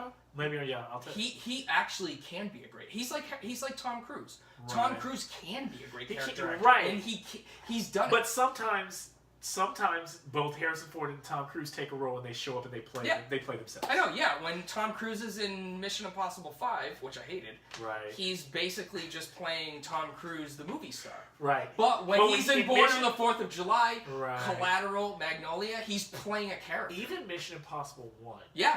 He's so much Tom better. Cruise. Yeah. But here's the funny thing. He's also lost in this world. That's what I love about the first Mission Impossible. Yeah. He's not the badass the Tom first Cruise. I can still watch it over and over again. When shit happens, he's like, oh shit, I'm going to roll with the punches. I'm about to throw this shit on the glass. And I'm about to jet. And then it's like, oh, Tom Cruise. It's very Indiana Jones in that he's reacting to the situation, but he's getting the shit kicked out of him and he doesn't know what's going on. Everything after that, he goes into it like it's about to go down. And he's just slow motion, It's funny because I don't think a lot of writers and actors and directors now are comfortable putting themselves in that position with characters, and it's a shame because I think Tom Cruise is the most in the first Mission Impossible. To your point, he's the most. It's the strongest version of that character, and one of the reasons is that he goes from scared and confused and terrified, and then the next scene he's turning on the charm with Max. Yeah. She takes the hood off him, and he's like, and he can do every emotion. Yeah. But then you get into these movies where, you know, the later ones, where there's not really much going on with the character or the story. It's very surface level. It's almost like television. And he can't really do much. Right, you know? right. He can't do all those Tom Cruise gears. Right. But yeah, I would argue that Harrison Ford is a great character actor. And so I'll take that back. So you're right. Because that's what I've always looked at. Because I've even watched interviews where Harrison was just kind of, even when he like talks about when he did Star Wars, he was just kind of like the guy. He was like the guy's guy that just kind of got into acting. And right, but the thing about Harrison Ford, this is really important. So when he was auditioning for Star Wars, right? So he didn't audition for Star Wars technically because he was in American Graffiti, and George was like, he was suggested as, why don't you bring Harrison in? And George was like, I don't want him to become my Robert De Niro and be in every movie I make. Right. But they were like, well, we need someone for these guys to read lines again. Why don't you just come in and do it? I told you earlier, like, this shit doesn't work later. Hilarious. It's like as I get tipsy, like I just like trying to do the same stuff from the beginning. And wait, it's just you like, a replicant? Oh, are we all replicants? But no, wouldn't that be a crazy sci-fi that we're in the future and we're creating androids, right? We're now to the point where we're creating these new beings, and we're trying to like the whole argument is, should we be creating them because if they're sentient or not, all that stuff. But we don't know that. Like what you find out in the movie is that the human race died off a long time ago, and that we are the androids that took over. There you go. That's cool. actually, that's like a Twilight Zone episode. I stole it. It's actually a video game I recently just played, and it's not the same, of course, but it is very similar, and it is one of the best video games. That's why I feel like narratives, like when I find games like this, that it's called Nier Automata, and you play an android that's fighting robots on Earth, and you're constantly you're fighting for the humans, and you believe that the humans are on another planet. Yeah, the humans have actually died off, but fighting for the humans was the android's purpose. So it just keeps doing its programming. The androids at the top know that the humans are dead. Yeah. But they have to tell the androids that are fighting that the humans are still alive because that gives the androids purpose. Yeah. And it's a constantly interesting idea, and they look human, but they're not. And what's funny is these are androids that look human that are fighting robots that don't look human, and there's a war between them. They're the same thing, and what the androids end up finding out is that the robots that they're fighting are made from the same humans. Like they're all kind of the same, and like the androids feel different because they look different, because they're more like they're gods of the humans that made them, and the little like body robots that walk around. And so there's scenes that happen in the movie. There's like robot suicide, there's robots lamenting, and it's supposed to, some people saw it as like kind of funny because there's like these little like robots like, you know, committing suicide. But if you get to that point where you see what's happening, their awakening process, it's no different from the android that looks like a human. They just literally are all sentient because they were created by the same thing. They have the same process going on. Right. It gets amazing, but yeah. So it's in a way, it's like we're all replicants, but we're all human at the same time. At the same time, yeah, it's kind of that. And what's I don't know how we get on this, but it's so cool because the character you play, it's almost like it's from that same kind of like Japanese design as Metal Gear, the Metal Gear game. So like you have this like floating robot over your shoulder. Every android has one, and that records everything that's happening to you. It also helps you fight in combat. Yeah. Over the course, you and this other character, those two little robots start to become aware. It's very convoluted, and they start to talk to each other. So that's like got a battle angel. That's great. It's so and so at the end of the game, you both die. Both of the two main characters die, and I'm sure we're just botching this because you have to go play Nier Automata. But there's a point where to get through the entire story, you have to play several endings. Yeah. And every ending you get a credits. So when you get to one of the final endings, the credits roll backwards. Yeah. And so you hear, at some point as the credits are rolling, you hear the two AIs that were on the shoulders of the two characters that died, that were friends, say, you know what, this is not the ending we want. They start to compete with each other. Like, this is not what we want. And they were like, well, for us to fight against the system, we would have to dump all of our memory and we'd have to go toe-to-toe. You know, are you ready to do this? And they're like, well, you know, we're not going to live anyway. Why not? And so it asks you, do you want to fight back? Yeah. Do you want to fight the ending? Do you want to like fight against like the dying of the light? Yeah. And every time you've played this game, you've had like there's a Japanese, like you would love it, like the Japanese song plays and the girl's singing and the credits are rolling, but now they're rolling backwards. So you start to, in the game, whenever you hack into a system, you're this little, it basically turns into like old school, like a shooter game where you're like a little triangle shooting. So you start fighting the credits. They're rolling against you and you're fighting the credits and you're blowing them apart. Yeah. Almost like you're trying to get back to the source so that you can restart the system. And it's so difficult. You just keep dying because the credits as they roll are shooting out blasts. Yeah. And as they gets down to a point where even like the CEO of like Square Enix, the people who made the game, the director, and the director's name is floating around and firing off blasts, and you're trying to kill it while this amazing song is playing. You keep dying, and every time you die, it's like, do you want to continue? Yeah. And if you keep continuing, you keep dying, and it's like, why don't you just give up? Isn't this all for naught? So around the like 10 or 15 time you've like lost on this, and you keep starting over, so it's getting annoying at this point. Yeah. It's like, do you want help? And so you say, yeah, I do want help, and so. At some point when you ask for help, if you're logged in, only if you're logged in online, suddenly these other ships come in and start helping you. They like crowd around your little ship and you start fighting the credits, and now you have like more firepower than you ever had. Yeah. But you can see that they have names on them, like so-and-so Kawasawa, or like so-and-so Justin 2, 3, 4, 5, 6. And you start fighting and you actually start beating the credits. And you work your way through. And the song even changes, and the lady's singing like in English and Japanese, and there's a choir of kids singing. It's so fucking epic. Yeah. And when you beat it, it goes to white, and then like you're able to like, it's almost like they start over and they find the two characters lying next to each other, and they're like, well, we did it. They're gonna get another life. Yeah. And they're like, but won't they? Because the two characters start off loving each other, and they go through these arcs where they end up killing each other. Mm. They were like, well, won't the same thing happen? They were like, but the idea of us even having another chance means that they could. They may choose a different route. Keep trying. Yeah. And so it ends like that, and then when it ends, it says, do you want to help someone else?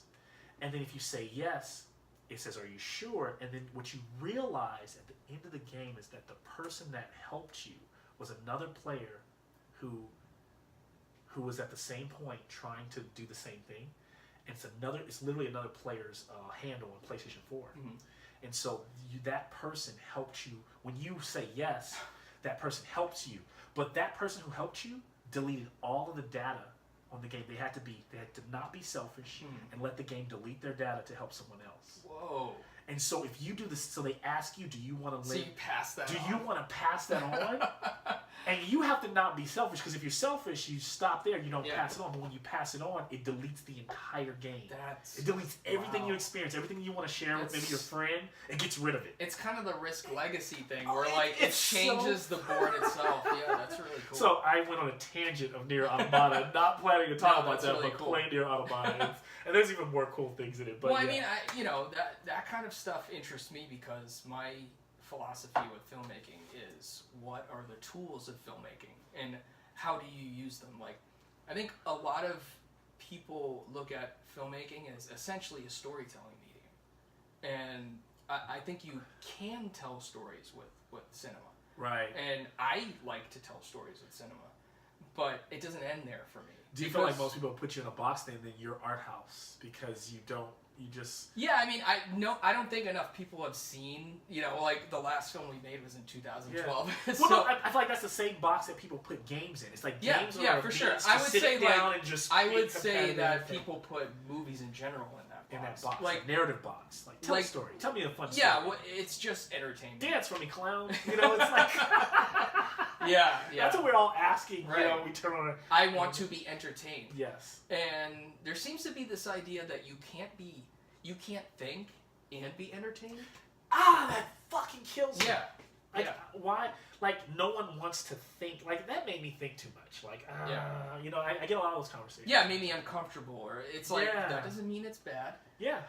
So yeah, I think that my fiance will always ask me, why would you want to watch this? Why would you want to see that? That doesn't make me happy. I don't watch narratives to always be happy. Well, it's why we watch, again, going back to noir. It's why we watch noir, because we want to dip our toe. We want to open the door to that nihilistic world and see what's there. Yeah. I mean, honestly, when it comes right down to it, there's a very, very strong... I have a very strong or very deep sense that people sort of blend storytelling with real life too much, and they kind of use the simplicity and the thematics of storytelling to shine a light on real life, and I don't necessarily think they fit because real life is chaotic and messy. Right. And what we do with stories is we make, it's like Jurassic Park with the flea, it's the flea circus. We try to make sense of chaotic reality. We try to give it a godlike through line. Right. Life doesn't always have that through line. Every now and then, though, it does. Every now and then, you do see it though. You do. Like, Every once in a while, when it does happen. Right. But It's you're cool. Right. It's cool. Yeah. But yeah, I think what we're looking for in stories is that sense of like unity and thematics. You know.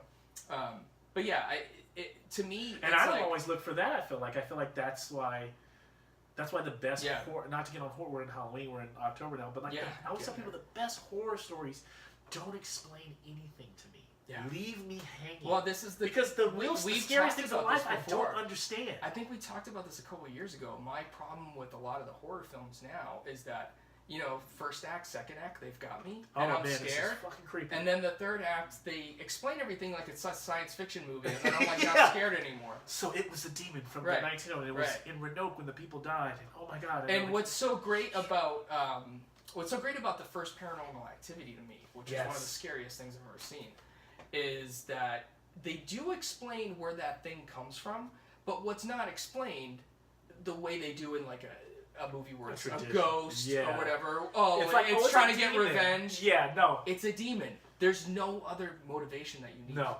It's just malevolent. Yes. That's terrifying. So here's what I will argue, and I will argue that is one of the greatest horror films of all time, is both Ringu, the original, and the American version of Ring. I don't know how you feel, but what I love about that movie is because the American version, I even like the American version more than I like the Japanese version because I'm used to the Japanese aesthetic, and I'm used to knowing that they're not going to take me where I expect to go. Yeah. So when I watch Ring, most movies at that time sort of like North would be American like, world. here we go. The little girl really off. isn't malevolent. She just wants to be set free. Right. She's doing scary things. That's the explanation I'm talking about. That's the explanation. Ring goes through that, and then there's this chilling moment. People always, whenever I ask people, what's your scariest moment of the Ring? And they go, oh, this scene and that scene. And they're all right. But for me, it's the moment when she goes home and she wakes up her son and she goes, hey, did you, she goes, da-da-da. She goes, you know, it's okay. The little girl's fine. We set her free. He goes, you did what? Right. And his eyes get big. Yeah, it's terrifying. That moment is one of the craziest moments. She never sleeps. Right. And you go, oh! And they don't go back and show you a ton of shots from before. You just get the feeling of dread, like she's fucking evil the entire time. That moment is one of the most chilling moments. She never sleeps. Yeah. That's great. So I love that movie. That's what I was like. And then she just kills the guy at the end, and just because, that's what she does, and there's no explanation after that. And I thought by going in the well and finding her, and what's cool about the movie is she thinks that by going in the well, she saves herself, but she saved herself because she copied it and showed it to her friend. Yeah. And then she realizes she has to go through the same process and create this terrible chain letter of this demonic chain letter. It's great. I don't know, but fantastic. But yeah, man, this is all good. So now, Blade Runner 2049. Let's just get into it. Yeah. Well, I think there's something along the lines of what you were just talking about.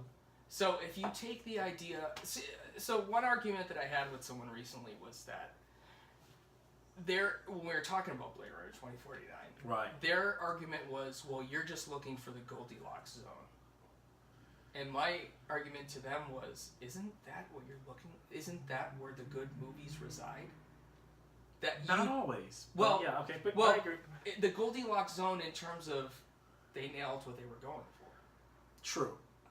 My problem with Blade Runner 2049, and just with a lot of movies that I think have potential, but I don't really like, they're going for something.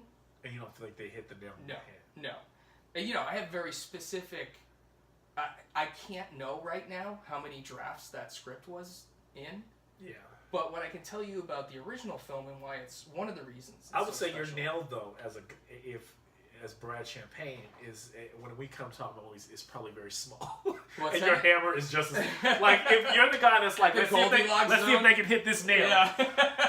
All right, I'm gonna give you a hammer about this big. I don't Here's agree the with nail that. you need to. If I only liked one type of movie, I think I gave them a bigger nail, Yeah, no. and I was like, I think I drove it in. I think if I only liked one type of movie, you'd be right. I know. I'm giving you shit. But no, I would say that, like I said, I can't really know how many drafts that script was, Right. how far along they were. But one of the magical things about the first movie is, and this to me is really what old Hollywood was really good at, Okay. which was you had producers like Alan Ladd Jr. Like they were.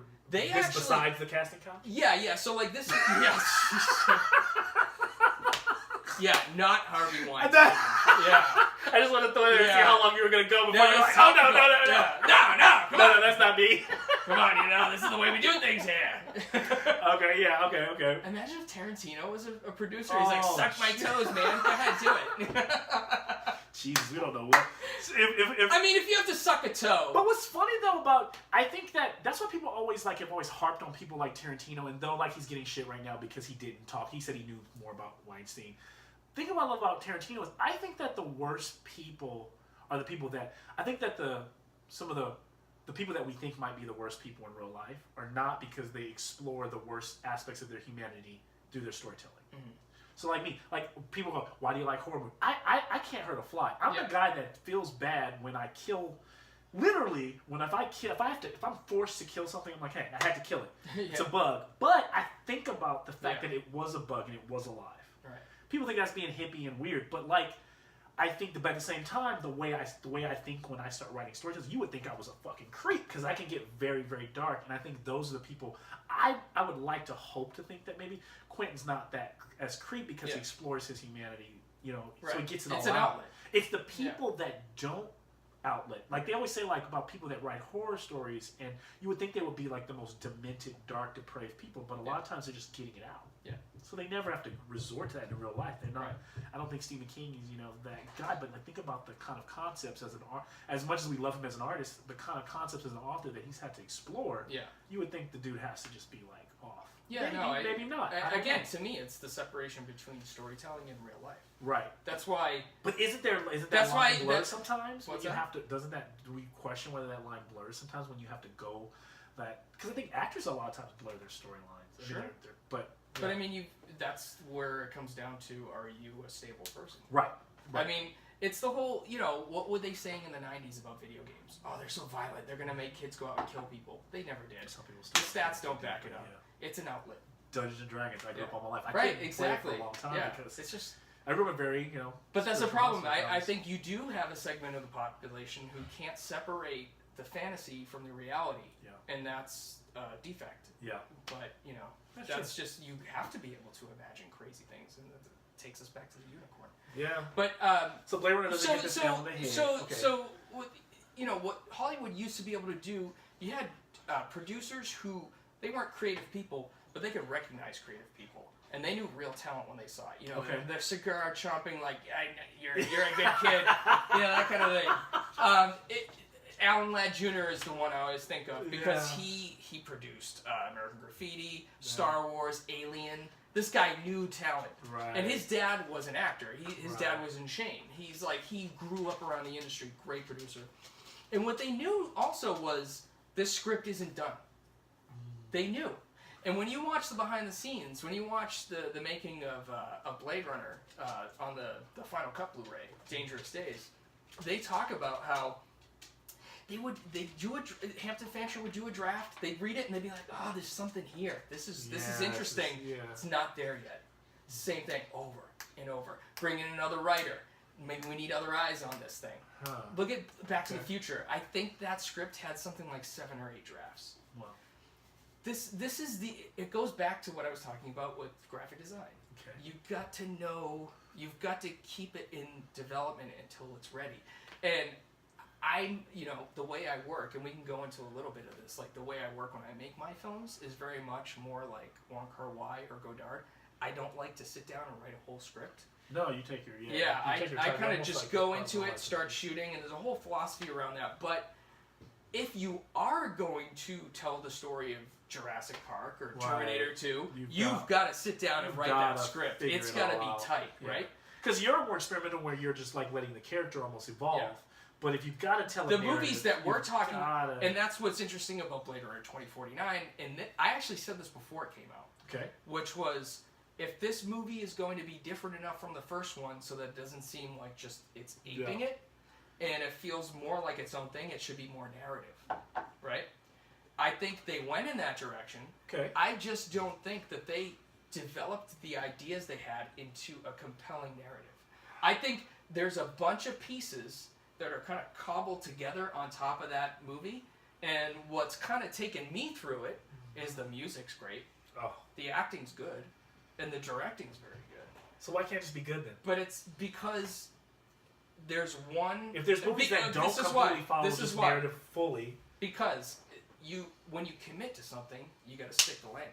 Okay. If I say to you, I'm going to make Chungking Express, and it's going to have like 4 different storylines, and you have all these different characters overlapping, and I'm not going to be beholden necessarily to like typical 3-act structure. Right. There's cops in it, but they never shoot anybody. I'm committing to that, and I'm going to tell a story with cops and criminals and the girl next door, and I'm going to tell it in a certain way, and I'm committing to that. If you tell me I'm going to make a gangster movie, and the guy's going to have to go put a hit on somebody, and you've got to commit to that. And my problem with films like Blade Runner 2049 is that they say, this is going to be more narrative. But when you get down to the script level, it's not... the script isn't finished. It's not there yet. It's got great ideas. Okay. But they're just not developed. So, my problem with the hologram girl, this AI, that's a whole, like I said, that's a whole movie in and of itself. Yeah. Even if, so let's say it's not a whole movie. Let's say, but I really want to work it into this Blade Runner 2049 sequel, right? Then I'd look at that and I'd say, okay, you gotta either make it goes this direction, make it the whole movie, or you go this direction. It's there, and it's kind of there in the background, but it's not taking up entire scenes. Feeling like Kanye right now. You ain't got the answers, Sway. You ain't got the answers.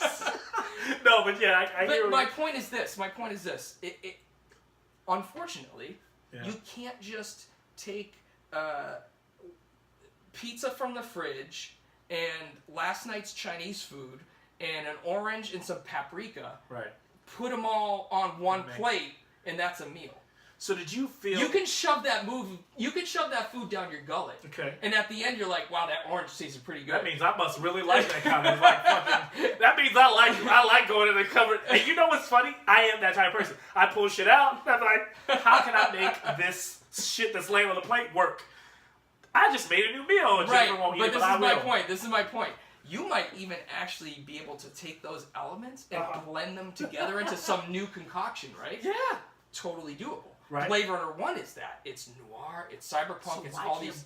Because 2049 is all of those meal pieces separated, though. They're like the hungry man's meal where they each have their own little Did you drop. feel like like a hungry man's meal? They're not blended together. You felt yourself constantly... Did you I feel felt yourself like I was constantly watching coming out of the movie? different movies. And you felt that while you were watching it? Yeah. You didn't analyze that after. You felt that while you were watching it? Yeah, yeah. Because, one really good example of this to me is you have these replicants show up, and that moment that you were talking about, which had this emotional impact for you. And I think, again, sort of divorced by itself, that's a good scene, but it's a whole idea. Right. It's that scene is like the whole movie Akira. But the movie... See, here... So it's got little doorways to other movies in it. What I like is those little doorways is because, to me, that's kind of...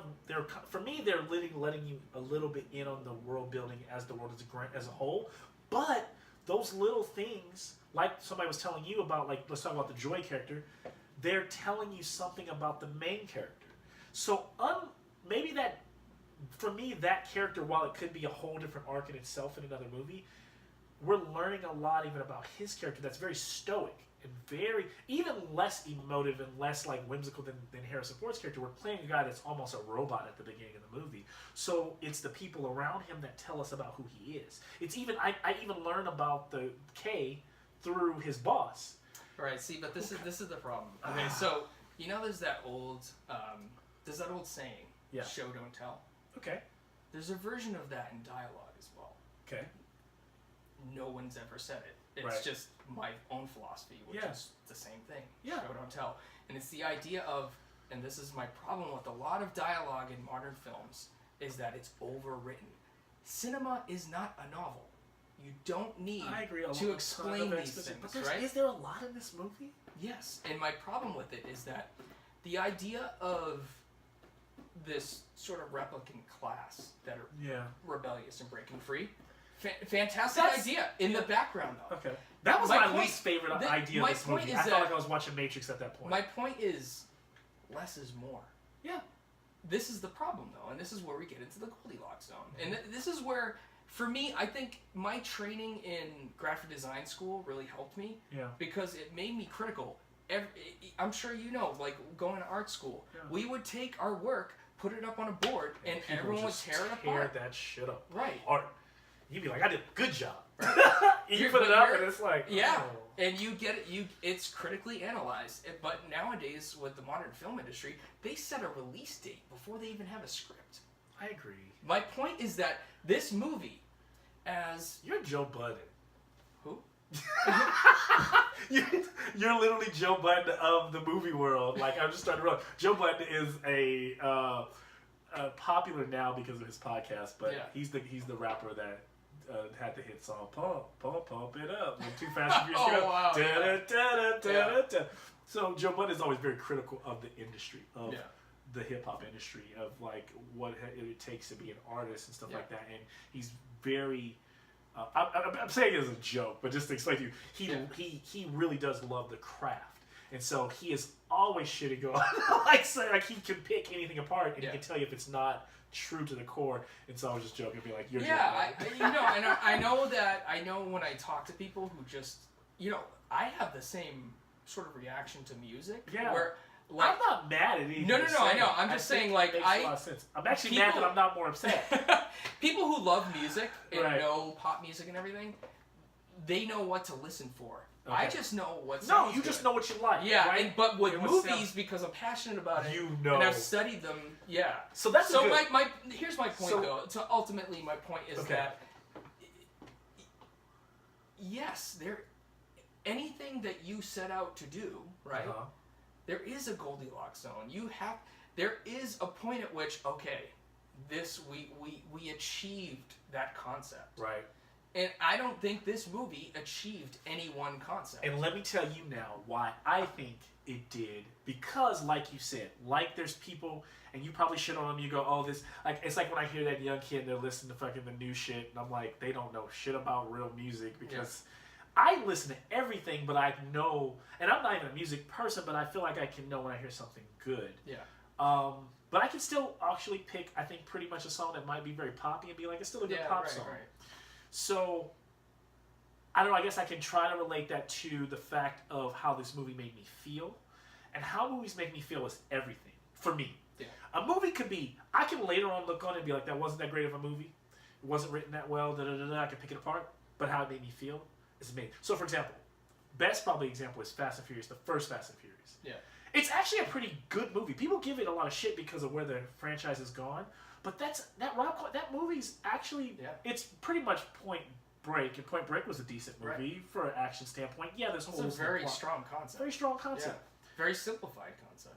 And when you watch it, you know that even when I go back, I know that I'm watching a decent film. But I said, regardless of all the problems that people may pick it apart or just say it's just a candy action film or whatever it may be, or popcorn throwaway, the way it made me feel at the time, that's why I wonder how much nostalgia makes us love things, because I still hold that movie to a high regard. I'm not going to put it in and be like, yeah, it's up there with Steven Spielberg's best, but I will say that when I watched Blade Runner 2049, it made me feel from the opening shots. Mm-hmm. And I felt like, first of all, like I guess I'll get superficial first. From a superficial standpoint, and I think superficiality goes a long way because we are watching a visual visual storytelling.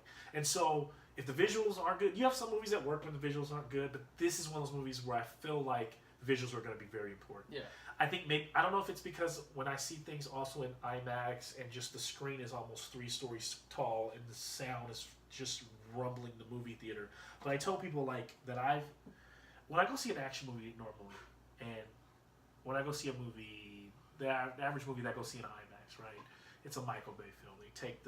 It's like we're gonna take everybody in the movie theater and we're gonna take them on a ride. So they feel like it needs to be this Disneyland ride for fucking 2.5 hours. Well, the average Transformers movie is 2.5 hours. So I'll compare. It's ridiculous. And it's like we're gonna shake the movie theater. Yeah. And then, but this movie, I felt like what it was doing is and here's what I'm trying to acknowledge is it did use the sound as a trope in a strange way, but it worked. It was like they knew how to hit the emotional buttons on a scene and go, Gosling's feeling, whoa, shake, and then Mike dropped that shit, boom, yeah, and then let the theater be quiet. And even like when you go to I was like equated to when you go to a music festival and you're like listening to electronic music or something, the DJ's like building, and yeah, you could argue that it's a superficial thing that the DJ does over and over again, build up, bass drop, or use that little shh. Let the crowd simmer out. Let the hairs on your arms stand up. But it takes the best DJs to do it well. And I felt like the director and Zimmer did an amazing job. And Zimmer is one of my favorite directors. But the past few years, I've gotten so sick and tired of him just kind of replicating the same process. This wasn't Dark Knight. This wasn't Inception. It was the best of what he knew how to use those tools, and he's using them in a very Blade Runner way.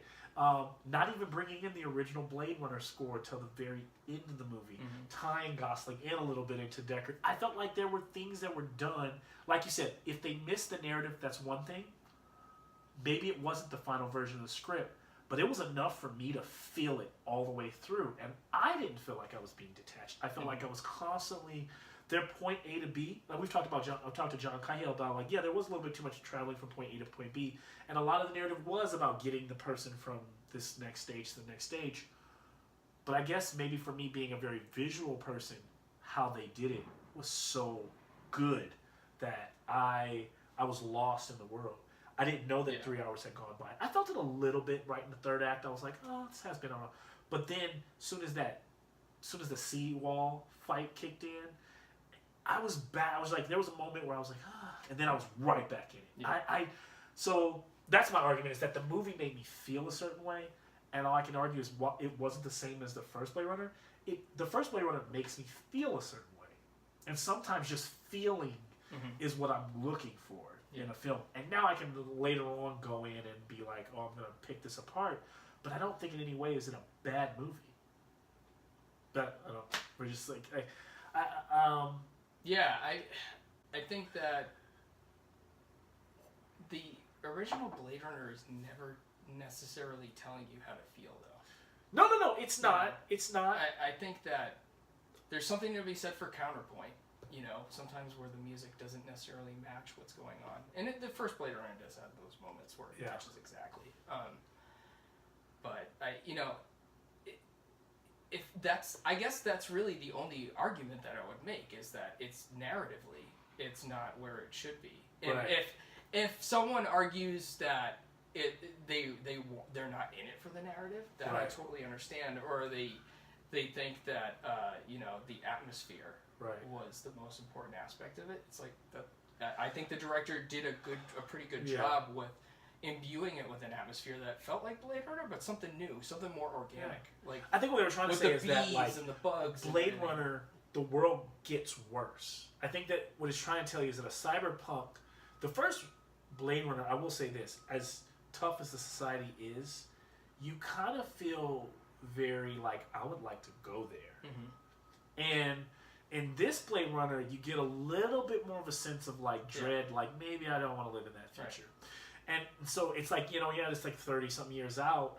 But yeah, that's how I kind of how I feel. There's almost something more like, I would say, Orwellian. Like, Yes. even more than the first one. The first one feels more free. It does. Even though it's a depressed society, it feels more changed by climate change and technology. But in this movie, it almost feels like the government or the corporate state has more of a control over everything. Yeah, it does. So those aspects of it, I think, are good. I just think that. So you didn't like the joy aspect. You thought it was like short lived. It wasn't like really fleshed out like her. No, well, I mean, it's it's basically one of two things. It's like that's either its own movie or you tone it way the hell down. Because basically, here's my problem with a lot of these movies and a lot of these scenes is that they're going 60 miles to get you to the closest Burger King. Right.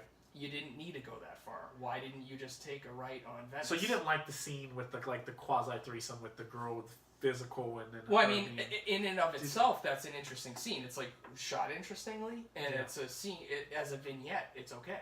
Right. But where does this character go? It's that I was talking about earlier about that idea of like the movie's basically cheating. Because if the idea of her character is that she is not really sentient, right? Yeah. And it's really how he sees her. It's a comment on She's him. his dream. Right, but that's the thing. There are moments, like when he gets knocked out in the car. Yeah. When she screams, I agree. I love These you. are the same things. Yeah. This is the problem. They're basically, my point is that they're cheating. They're writing the character that is sentient, but when they want to, they flip the switch, and then they're like, but it's ironic she's not sentient. Here's what they're really doing. Here's what I would say what I think they were trying to do. Yeah. They're trying to set it up so that you can ask the question, is she sentient? See, but this... Or is she serve case right, purpose? Right, and I my think point, either. So if you're going to make that point, here's my version of that, okay. right? She's the serving thing, right? Uh-huh. She always speaks like Hal 9000, right?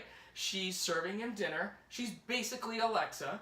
And then one time she says something, and it makes you think, wait a second. Yeah. That's the better version. Not the version where she essentially is sentient, and then when they want to, they just flip the switch and she's not. It's an underbaked idea. And it's so underbaked that it's either, my note on that version of the script would be, you either make this the whole movie, or you tone it way the hell down. Right. A little bit of this goes a long way. Right. You've put so much of this in here, it's either its own movie, or you're not actually answering your own questions. Or you're not even asking the right questions. No, but you're not asking the right questions, because if she's essentially sentient for most of the film, and then she's not because you put her in it too much, it's not asking the right questions. You're not really asking the question right. Even the question that I think people are bringing to their own minds, which is, is she sentient? Is she not? They're actually not asking that question. They think they are, but they're not. And another draft of that script would help them to realize, okay, actually, let's do a draft where we cut this way the hell down. That's where development, the importance of development. See, for me, Joy is a part of the film from the very opening. Joy, for me, is a reflection in all of the representation of female characters, whether they be the holograms that are living in between the buildings, the advertisements of the woman that are, the advertisements of her actually that we see. I think that they represent this idea, especially for a noir-like male character. That's why some people were saying the movie was kind of like, was like chauvinist. But no, it's the character's a male character seeking his identity as this male in society. Even as a replicant, that's what's interesting, is even as a replicant, he's being marketed love. And therefore, he's seeking it. Now, it doesn't mean that just because he's looking for it doesn't mean that the AI that he bought isn't becoming aware. For all I know, there could be another Joy somewhere becoming aware. Because I'm sure there's not one replicant. All the replicants didn't become aware. There's not just one. It's not like an Adam and Eve replicant. It could just be that the AI is evolving, and for some people starting to be that. Or it could just be that she represents. So, like I said, for me, these questions that I'm posing means that it worked for me. Right. I guess. But I guess. What I would say is, again, that's its own movie. Because these are the same questions, the same genre of questions that you'd be asking about Roy in the first movie. Right, but he's the whole story in the first movie. But I feel like I asked more of those questions about Deckard when we watched the whole movie. Maybe it's because time is going on and people tend to ask more of those questions. Well, either way, Deckard. my point is that you're dealing with two people who are the focus of the movie. So here's why she becomes the focus. She's not the focus of the movie. The movie is it's got ADHD. She can be the focus in a strange way. The art is that what I think the sleight of hand, the magic trick, is that she is because see Deckard emotes a little bit better in the first movie because whether he's a replicant or not, he believes he's human. Because Kay doesn't know or knows that he's a replicant, but kind of wants to be human. He like she says it for him. She even like speaks his own talk because she says you could be a real boy. Like it's the Pinocchio idea. He knows he's fake. He wants to be real. She speaks his thoughts for him because she's the AI that he spends most of his time. Right, and this is so in a strange way, the problem is not. It's not about her. For me, it's a little bit of both. She is the representation of Kay's character on screen, so she's just as important. She is vital to the movie for me. This is overwriting. See, this is the problem. This is the problem. She's basically the screenwriter talking. Maybe. And there's a lot of that in the movie with other. But now it's also interesting that you're probably gonna hate this too. But her name is Joy. He's always looking for joy. Yeah. He's always being marketed joy. But love is a little different. I mean, love is cold. I would have not. And love kills joy. Love is the android that works for Wallace. I don't see how. That was fucking dumb. I don't see how anything of what you're spinning. Yeah. Is not better served by ratcheting back on that character. Right. I think you could say everything you want to say with this right here, everything you're spinning, by going either again, it's the whole movie, removing Deckard and all that, and just focusing on. Yep. Yeah, I think everything you're talking about is interesting. But then it's also about. But it's also about what makes Kay so interesting to me in the movie is that he wants to be a part of the. This is why I didn't like the whole. I call it the Matrix scene when all the androids stepped forward from the dark. And while that was a cool subtext, I was like, I've seen that. That's what the future is always supposed to hold. There's always supposed to be this underground rebellion, living in the sewers, ready with a Morpheus, ready to like. I didn't like that. That was the one part I was like, don't do that to me. Don't do that to me right now. But where it served its purpose was that, for me, I guess I really related to Kay. I felt like, I was like, man, he really wants this purpose. We all want to be bigger than we are. We all want to, he wanted to be Neo. So he's kind of like, his search, what's actually motivating him in this quest is not the murder mystery, it's the fact that it could be him. You know, okay, and he so could he could actually be the guy that has the girl. He could actually be the guy that is special. To my problem of really, this is another problem with modern film. This is what I talked about this when we were chatting with Cahill about it. The sort of Harry Potterization of everything. One thing that. But in Harry Potter, he is the person. I know. Well, okay. I'll get to stop. I'll get to my point. I'm jumping in. Go ahead. So, go ahead. What the original Blade Runner very much is not. It's not the Carl Jungian, Joseph Campbell, Luke Skywalker hero story. Right. It's absolutely not. Right? Yes. One thing I read from a screenwriter, he wrote a blog post recently.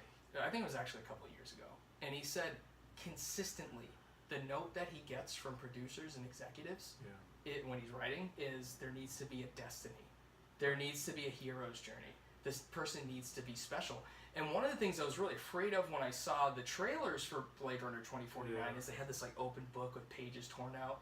And there was dialogue that I actually think's not in the movie. Because sometimes they have dialogue that's just in the trailer. She's like, you're special. I told you your story isn't finished. This to me is actually the greatest crime.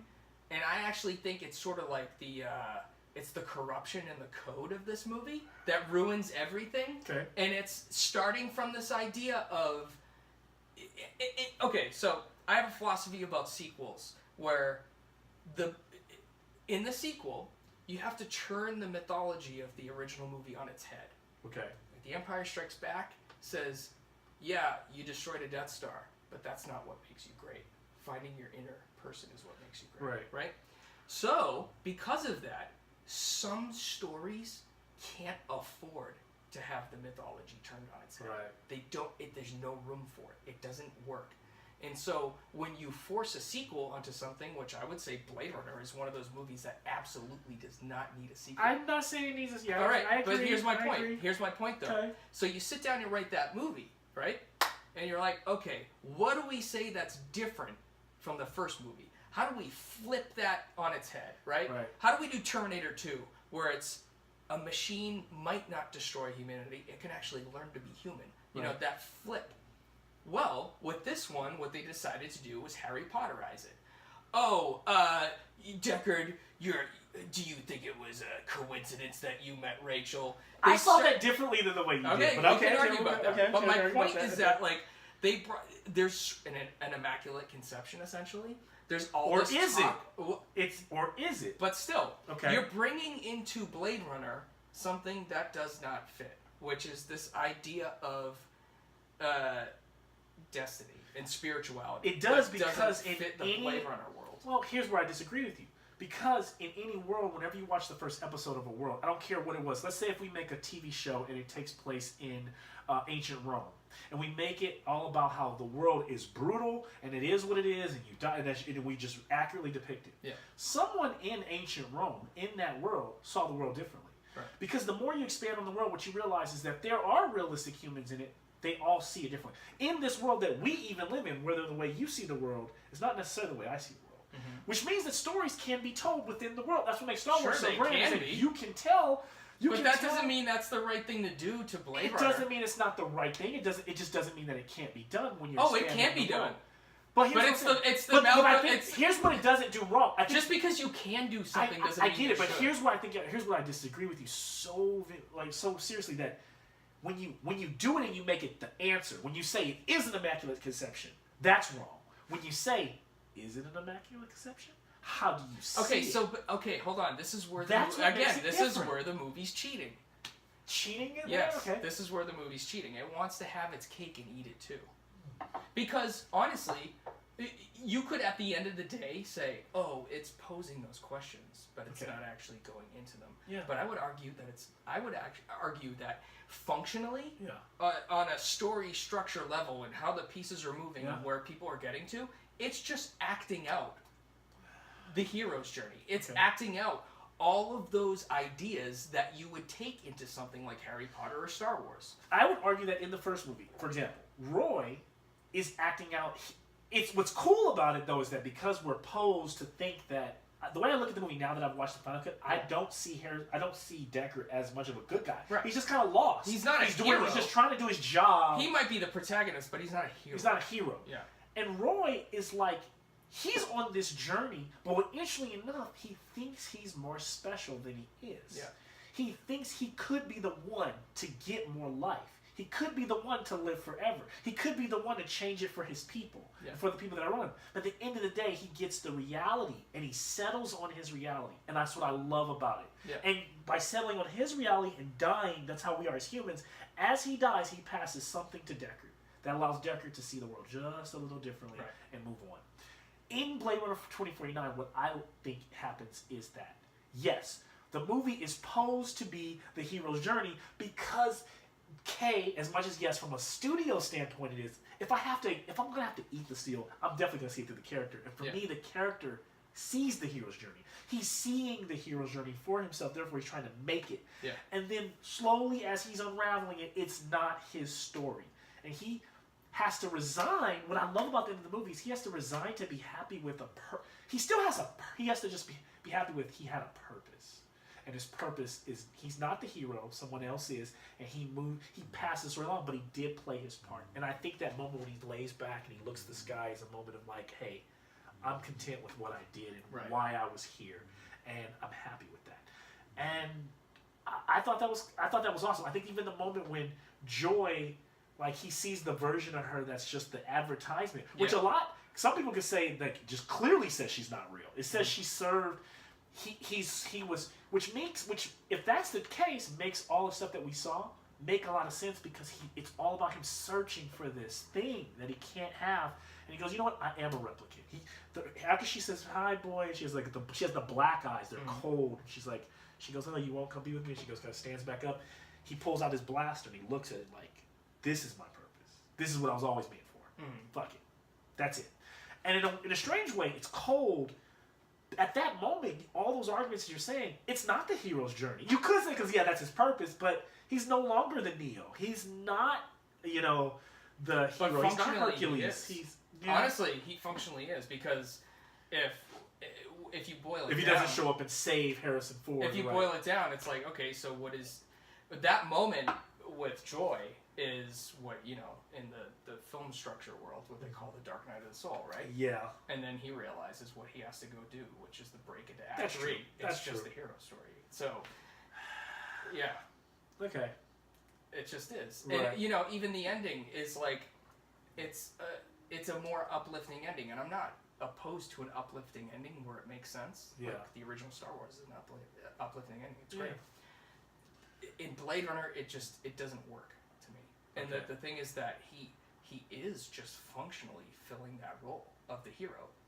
Even though you could say it's subversive, I would argue that it's not. He just goes and saves Harrison Ford and destroys the bad guys. And even though, yes, he dies on the steps, and that's usually not what happens to the heroes in those stories, but functionally, in terms of the structure, he's just following the hero's journey. Right.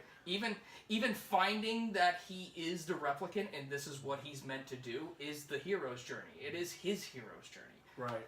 What you have in to me the more complex movie, or even the original Blade Runner, is Harrison Ford doesn't go after Roy in the third act because he decided this is what I'm supposed to do. No. He's just doing his job. Right. It's not the hero's journey. He's just doing a job. And that's not what's going on in this movie. This movie, again, it's, to me, it's the problem with all the things that I have a problem with in the movie, which is it's cheating. It's saying But he does it's have subversive. he has his moment that would be, yeah, I guess it's to be a completely different film. I think there's Roy. actually something But, in yeah. it. Here's the thing. So, again, to my point of, you kind of have to flip the original on its head, right? Yeah. So, if you came to me and you were like, okay, get this. In the beginning of the movie, we tell you that Kay's a replicant. I'd be like, pretty interesting. That's cool. So we just know? And they're like, yeah, and check this out. He's like busting through walls and blah, blah, blah. I'd be like, okay, the only problem with that, and I know you can't not do that if he is a replicant. I get that. But let me just throw this at you. Here's a problem. The problem is that he's kind of indestructible. Where's the tension? But you can almost say the same thing about Deckard's character by the halfway through the movie. You're like, how the fuck is this guy surviving every conflict? No, really. It's kind of like Indiana Jones, where like every time he gets into a fight, some of my favorite moments in Blade Runner. Busting his head, bro. They're like they throw him around like It does lead you to believe that he's stronger than. See, I disagree, because even if he is stronger than some other people, he goes back to his apartment. He's pulling his teeth out. That kind of thing. If you were going to make someone, this is why, even logically, it doesn't make sense that he's a replicant. Right. Why would you kind of make him a little stronger than a real person, but not actually stronger? So, but anyway, my point is that it sucks the tension out. And the other thing, too, is that I think that it's the problem that I have with, there's a lot of, did you ever see AI, the Spielberg movie? Yes, I don't like that movie that much. It's not my favorite. Right, film. I don't like it that much. And one of the reasons is that this sort of retelling of Pinocchio, it's especially in Blade Runner. I didn't even like when they did it in AI. Okay. But especially it's in a little Blade more blatant Runner, AI. It totally is. Yeah. But I think it's also here. It's too fairy tale. Fairy tale Pinocchio doesn't fit in this world. And I'll even say this. This is interesting. When I was a kid, I got the original Pinocchio story from, I think it was his name, Carlo Collodi or whatever his name is. That story, like a lot of those old fairy tales, they're usually way more savage. Way. Right? Those. But this is my problem with how Spielberg saw... Disneyfied it. Yeah, and I love Pinocchio, the Disney movie, but Spielberg saw Pinocchio through that lens And of Disney that Disney finds a way to movie. get a little dark in there. Yeah, but a little. Like, Fantasy Island is pretty kind of scary. Yeah. But Spielberg was looking at Pinocchio through the Disney lens, and this movie is too. When your fairy tale, the original version, is more savage than your Blade Runner sequel in terms of its themes and how far it's willing to go, I'm sorry. That, to me, is just not Blade Runner. What I don't know is how it really is more... Because I felt like one of the things I think the movie shines is in how it depicts violence and not... It is so brutal and it is so real. I agree with... This is actually one of the things I said to Cahill right after I saw it. I said, it's unafraid to be gruesome, but terrified of being obscure, right? Right. So I agree with you that in terms of not the body horror, but those moments of like glass getting crushed in someone's hand and brutality. The one punch to the back of the head. And these are the things that I think. Again, I think the best thing about the movie was the directing. Yeah. I think that directing. That moment of her punching, that was almost that's almost like the moment in Terminator 2 when I realized how devastating this Terminator is when he can just turn into blade. And he's talking to John, the mom on the phone, and he's casual, and it's just very casual. There's a blade to the guy, and he's drinking. I thought of that when she just. But what's interesting is like Cameron had to show me a visual picture, which both are amazing, but just the being able to see brutality and violence on TV all the time. I am very rarely am shocked. Yeah. And so I never saw anything in this that was like gruesome, but it was the way it sounded, the way it hit, the impact, the tone of this movie made me feel like, oh, she's really is not human. That's really scary.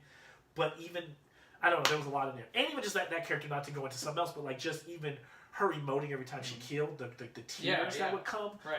That was something kind of. Again, I think the directing was very good, and I think I think Blade Runner 2049 has some really cool ideas. I just think that, look, again, you can decide to do a movie like Wong Kar-wai's Days of Being Wild or Godard's Breathless or Blade Runner, the first one, and you can say we're not going to make the characters a slave to the story. We're going to make the story work through the characters, and you can decide to do that, and if you do it right, you're doing it right. But if you say, we're going to tell more of a narrative film here in this sequel, you have to do that right. And I just don't think that they did. I don't think that they developed these ideas long enough. I think the best thing about the movie is the directing. Yeah. And I say it's actually the power of cinema that you can... It's, like with the novel, it's just a book that's in your hand. The words on the pages are the art form. Yes. With a movie, a screenplay is not an art form. Now, you can write a screenplay so that it evokes a lot, right? Some writers are very good at that. I agree with you 100% on this. But that screenplay is not something you necessarily put on a shelf and it's a finished art piece. No, it can never be finished. It's a blueprint for a movie. Yeah. So, to me, it's like when you... Because it's such a skeleton. Yeah, it's a skeleton. It's a recipe for a movie. Yeah. So when you go into that world and you're like, if you're going to tell the story of Terminator 2 or something that's very, very narrative, you've got to find that Goldilocks zone and you've got to tell the story in a way that makes sense. And my argument with Blade Runner 2049 is that the cinema of it and the direction are sort of a smoke and mirrors to a story that's not really there. I think that when Deckard comes into the movie, I think it's maybe even, what is it, like the movie's 60% in by the time you see him again? Yeah. That's why I always felt like for me it's not about, that's why the movie's not about Deckard. But see, that's the thing, like, again, this goes back to the whole idea of like developing screenplays and making sure they're right. Again, let's say someone wrote the script and you and I were looking at it, and I was like, dude, I don't know, I don't think it's there. And you were like, well, I kind of think like it's not really about Deckard. I'd be like, okay. Then why is he in it? Why is he in it? Because he serves Kay's purpose. Right. So again, it comes back to this idea of, I actually don't think there's enough of Kay in that movie. I think you need to scale Joy back. I think you need to scale Deckard back. Right. There's just all these ideas of what Kay is. To me, Kay's a superhuman that I never really feel like he's in that much trouble. And because I know he's a replicant from minute one, there's a part of me that just doesn't connect. But see, here's where I like... So for me, characters don't have to be in physical danger to be in trouble.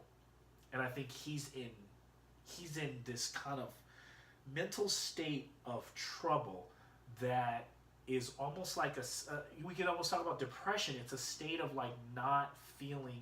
If you don't feel purpose, then you're constantly in a state of trouble. And I think that like maybe we typically in movies, characters have to always be like something bad has to happen to them. Like I don't think that's not how I feel with Deckard in the first movie. I would agree with you. I don't feel like he's always about to get gunned down. I think that's a really good... He just is kind of going through life like, Yeah, no, what the fuck am I doing? I think that's a good Yeah, when he articulation. gets that unicorn at the end, he's like, I've got a purpose now. Right. I'm going to protect my love, and I'm going to go on, and I don't care what it is. But I get that. Your articulation of that idea that you don't need to be in physical danger, I think is really good. I just don't It's think... not executed. Yeah, again, so you've got to do it in some way. So where I'm you're filling in the showing, pieces not for the telling. movie. So here's another thing, and it kind of plays into this. I talked about it before with you and KO. The line at the beginning of the movie. By the way, in any show we've ever had, this is the least we've tricking them. I think Brad is still in his first serving. Yeah, no, I totally am. And I'm probably like 2 in, but I was right. Yeah, but I have a problem with Batista's line at the beginning of the movie. Okay. Which is, Kay asks him a question, and then he mentions a miracle. Yeah. Well, this is again telling, not showing. What does Roy tell you? What does Roy tell you at the end of the first movie? He goes into, he doesn't say, I saw profound things and then croaks. Right. He puts a picture in your head. And that's the problem with the dialogue in this movie. With Batista's character, he just says, I saw a miracle, or, that's what's motivating me. And then I agree with you. This is what I'm getting at. So what you do, this is actually a problem that Harrison Ford, and again it goes back to development. What did Harrison Ford have a problem with when he read the draft that he got of the original Blade Runner? His problem was that it had voiceover to begin with. Right. But his second problem was the voiceover is telling us all these things that we should be seeing. Yeah. So he had a very specific suggestion, and it was, I'm so fucking glad he came along and made it, which was, let's take all these things that you're saying in the voiceover and turn them into scenes. This is what he told. Yeah, he was like, the character's not detecting. He's like, let's watch him be a detective, right? And then all these things that you're just telling us, we'll see. Right. Fucking brilliant. And I'm usually not a fan of the actors telling directors what to do. Used to tell us a lot. Right, but that's why that's why that shit is voiceovers. hokey. Right, it's like very much like I went down to the such and such. That shit is hokey. Yeah, it's like you're just telling me what I'm seeing. Nothing ever panned And out. why did they do that? Because they came from novels originally. Right. And they hadn't quite figured out what cinema does that the novel can't do. What you shouldn't do in cinema that novels do. That's why. Okay? And there's honestly, I'm a huge Wong Kar-wai fan. There's a way to do voiceover where you're actually almost a counterpoint to what's happening that's very good. Okay, but the original Blade Runner's voiceover was terrible. I want to watch some more Wong Kar-wai. So yeah, what should I watch I'll give you a list. Send me a list of the things that I should watch. I mean, I feel like the one director the gateway drug is Chungking Express. That's the one. Yeah, that's his most feel-good free movie, and you can really get into it. Because I saw and this is sad. I feel bad telling you this. Who's a huge you being a Wong Kar-wai fan. I feel like this is blasphemous. But the only Wong Kar-wai film that I can remember off the top of my head is the BMW driving film that he did. And that's where I kind of learned about him through, because I just was kind of not. So I need to. And like I said, I've seen shots. I've seen scenes on YouTube, but I've never watched I don't think I've gone and watched it. Well, they're very much, the ones that, I'd say like In the Mood for Love is kind of his Blade Runner. It's funny because, you talked about how like it took you a couple of times of watching Blade Runner to kind of get it. Woody Allen kind of had a similar quote about 2001. He said when he first saw it, he was just kind of like, what? Oh, and he walked out, and then he saw it again like 10 years later or something, and he was like, I realized that the movie was ahead of me. Yes. I had to catch up to that movie. Yes. And I love movies like that. I think it's similar with Blade Runner. No one has to catch up with Back to the Future. It's just entertaining, and it's a fucking, no pun intended, a clockwork of a movie, and it's great. It's a great entertainment. Right. Blade Runner, 2001, In the Mood for Love, all these movies, Alphaville, Breathless, all these films are sometimes ahead of the person watching them. Yeah. And the movie's just kind of sitting there going like, I'll wait for you. Just come back in a few years when you're smarter.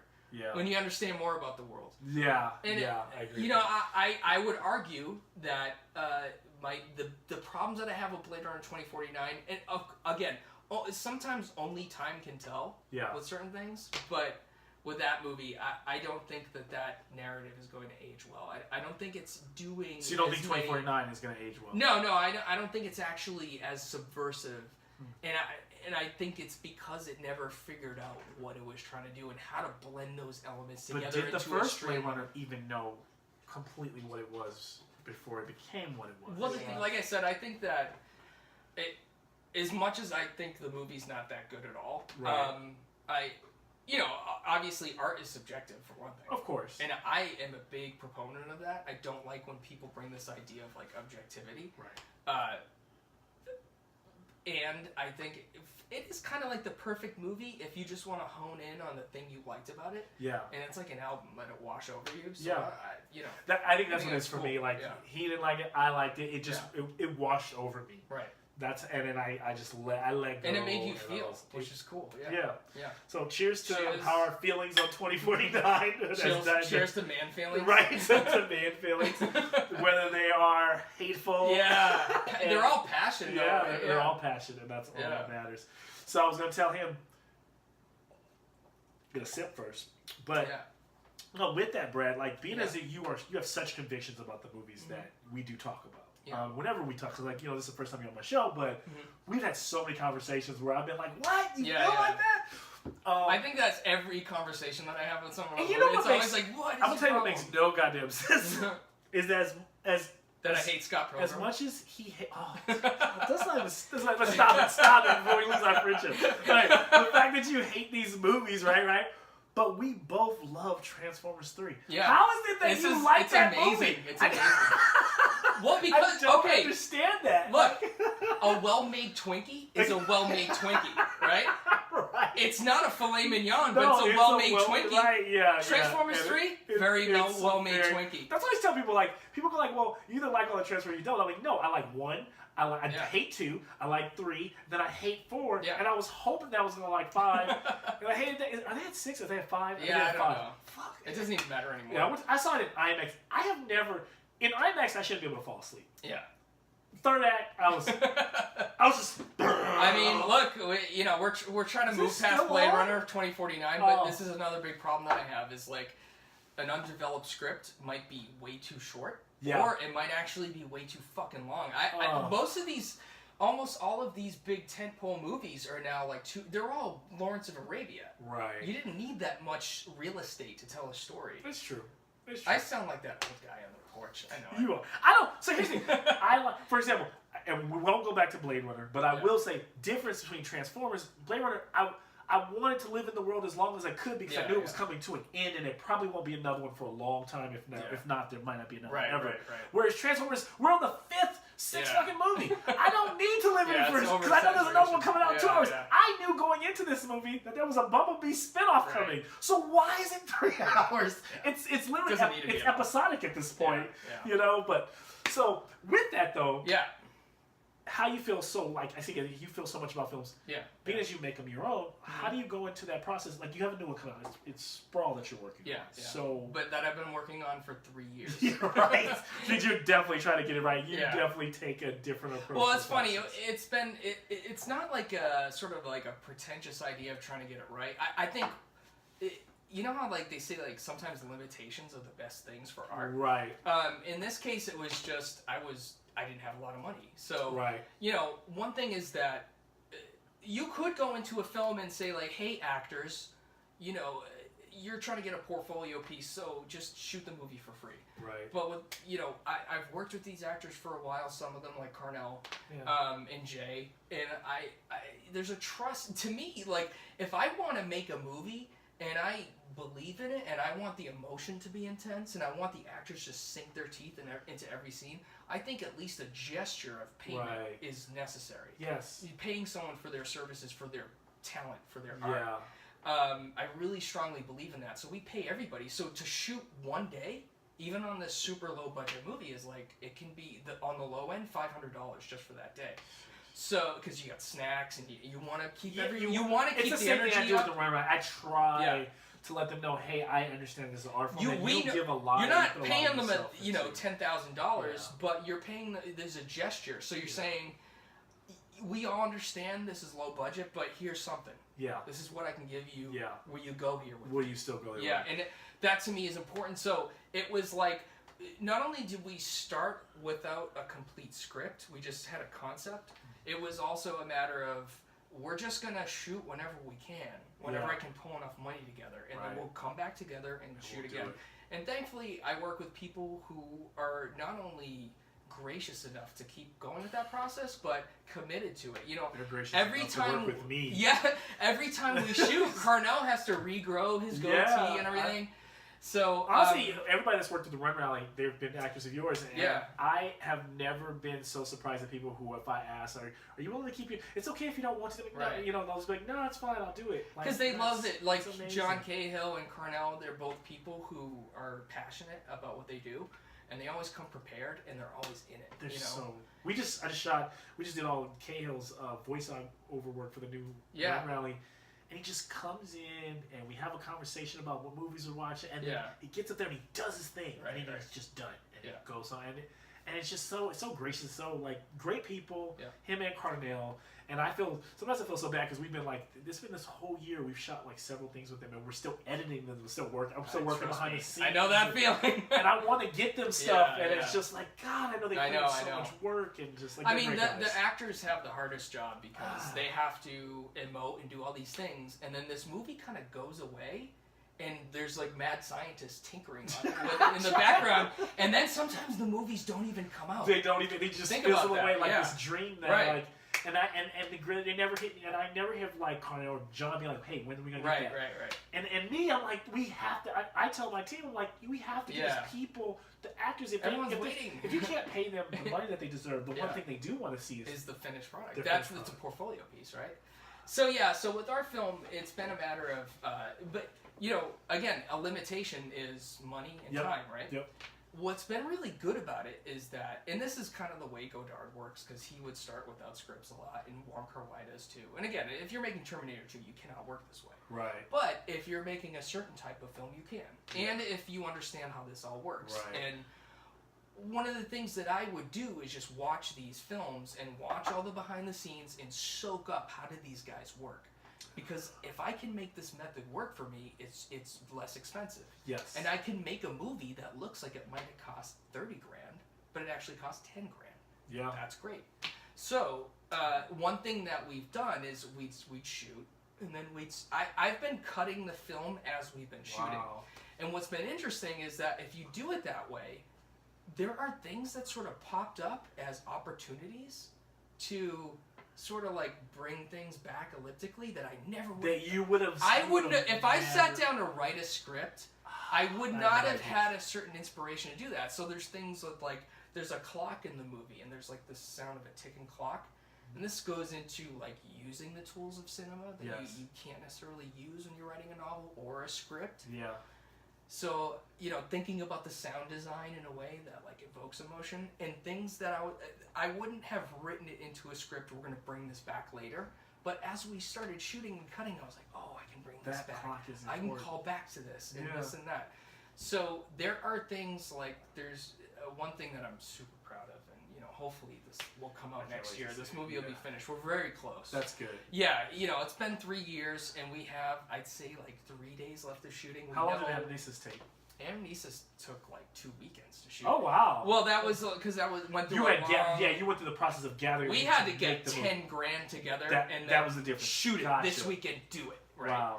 And we had a long ramp up of. So that was more of like your Jurassic Park. Like, you shoot this thing, do it. Right. So what are you proud about this? You were saying. Well, what's really interesting thing about this movie is that in shooting it like that, we've been able to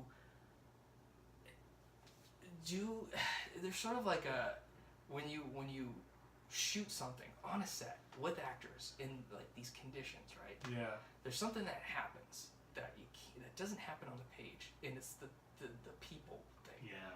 When you're writing characters on a page, you're the god of those characters.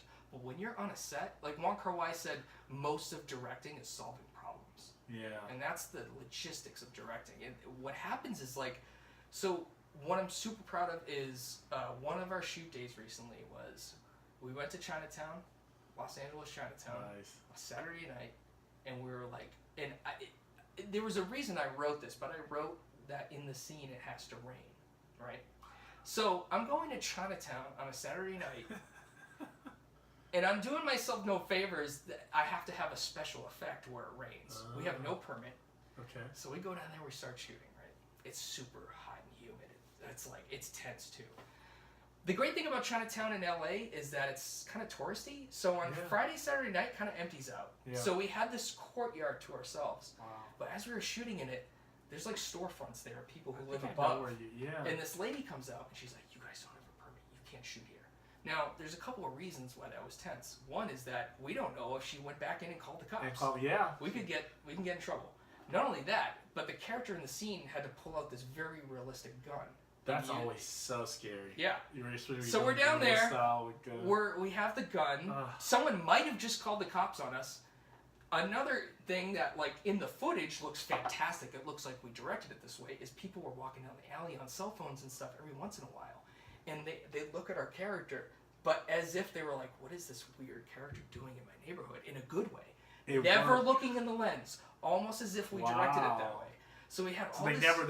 They never broke the fourth wall. They never broke that fourth wall. Looked at him and him only. Yeah, it was fantastic. So, but what was great about it was, well, first of all, the cops never came, so we never got the cops called on us. We shot everything we wanted to shoot, and we got all the shots that we needed with the rain. And what we did was, for a couple of the shots, we needed to have it sprinkling, like it's just starting to rain. Yeah. So it was just me, and we're talking... EJ, my cinematographer, the actor, and our makeup girl. That's it in me. So it's tiny crew, which I love. I love it. So I'm right above the camera, right out of frame, with an eyedropper that I got at Walmart. I'm just dropping sprinkles of rain on the actress. And then when we need it to downpour. Me and EJ had the same idea at the same time. We were like, let's do this shot where we drop the depth of field to right in front of the camera. The background completely blurred, right? Yes. But it's Chinatown, so you see like neon and stuff in the background through this alley. I can't wait to see this. So I got a colander, and we just poured bottles of water through the colander, and rain is coming down through this strainer in front of the camera. I'll show you this shot soon.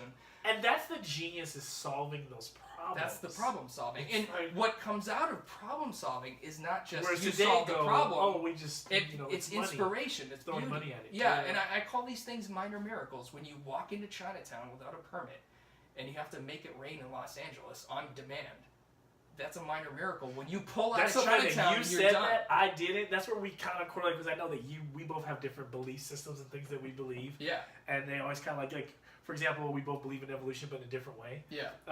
Whereas I believe that it could be creationism. Yeah. Creation. And that's funny, that because I was like, as you were starting the story, I was like, if you say that it actually rained on the night you need to, I'm going to do the Batista moment. I saw a miracle. And I'm like, see? Yeah. It works. Right. But no, okay, you made it work to a different way. But yeah, it is that... It is like a minor miracle. Yeah, it's... That you're able to pull that off. It's not having control sometimes. Yes. You just... A lot of what I learned... early when I was making movies, it was a lot of nervousness about, like, am I going to direct well? And are we going to be able to pull off this thing? Yeah. And what I learned eventually is get the pieces together, and then it's that line from Reservoir Dogs, just shit your pants and jump right in. And the best stuff comes out of that. And so that's really been the philosophy of this whole movie, is shit your pants, jump in, start shooting. And the reason that, to me, that works better than sitting down and writing a script is that I just discover more. And it becomes more about the characters, because I'm not sitting down at a typewriter and saying, this is my story. This is mine. And the story that's come out of working this way for this movie has been far more organic. And I think the characters, and this goes back to my thing, character's the most important thing. To me, it's sort of like character, environment, story is like down here. And it's not that you don't need a good story. It's just... a good story comes out of those things. Yeah. If you get these things right, a good story comes out of that. I kind of believe I believe that a lot. So I think some of my favorite movies are more about the characters than they are about the story. I think a lot of the stuff you talk about is more about how to fix the character. It's how I feel, even whether you like, Blair Witch Freya. It's like whenever I think of a movie that I like, even if I'm reading, sometimes I feel like, sometimes I even know I'm reading too much. Like, I can take Fast and Furious 1, which I know most of my friends, let's just do that. Let's take Fast and Furious 1. Yeah. I can read into the Brian O'Connell. I know that guy. Yeah. And what makes that movie so cool is that as long as you can relate to a character, you can kind of feel the stuff that's not talked on screen. Yeah. And that's probably what makes some movies so relatable, whether they're good or not, is that I just relate so much to the character, and I was able to like breathe life in that character. Yeah. It's why after a while the new series don't make sense, because when you look at even the Dominic Toretto, right, in Fast and Furious 1, he's not invincible. Yeah. He is actually not infallible. He's not always right, and his team knows that, and he makes some mistakes in the movie. He makes no mistakes in the new movies. Yeah.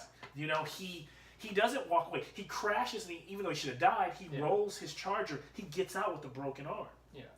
He doesn't do that after this. Right. He's suddenly fucking flying and like landing and grabbing Letty, and he's just like, and he didn't know that he was going to survive. You can tell in that moment he didn't know he was invincible.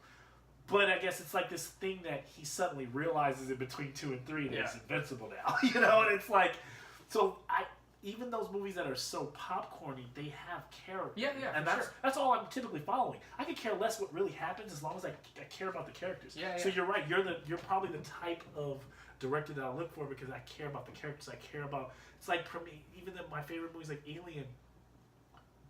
When you watch a horror movie, the team in the first Alien movie are trying to be smart, and you can learn. You're learning about the characters, and Ripley is like trying to. She doesn't just become some badass leader. It takes her time to like. Oh yeah, she's a very reluctant leader. Yes, she doesn't want to be a leader. But she's trying to tell her, hey, you know that doesn't make any goddamn sense right now, right? Like, am I the only one that just sees this doesn't make sense?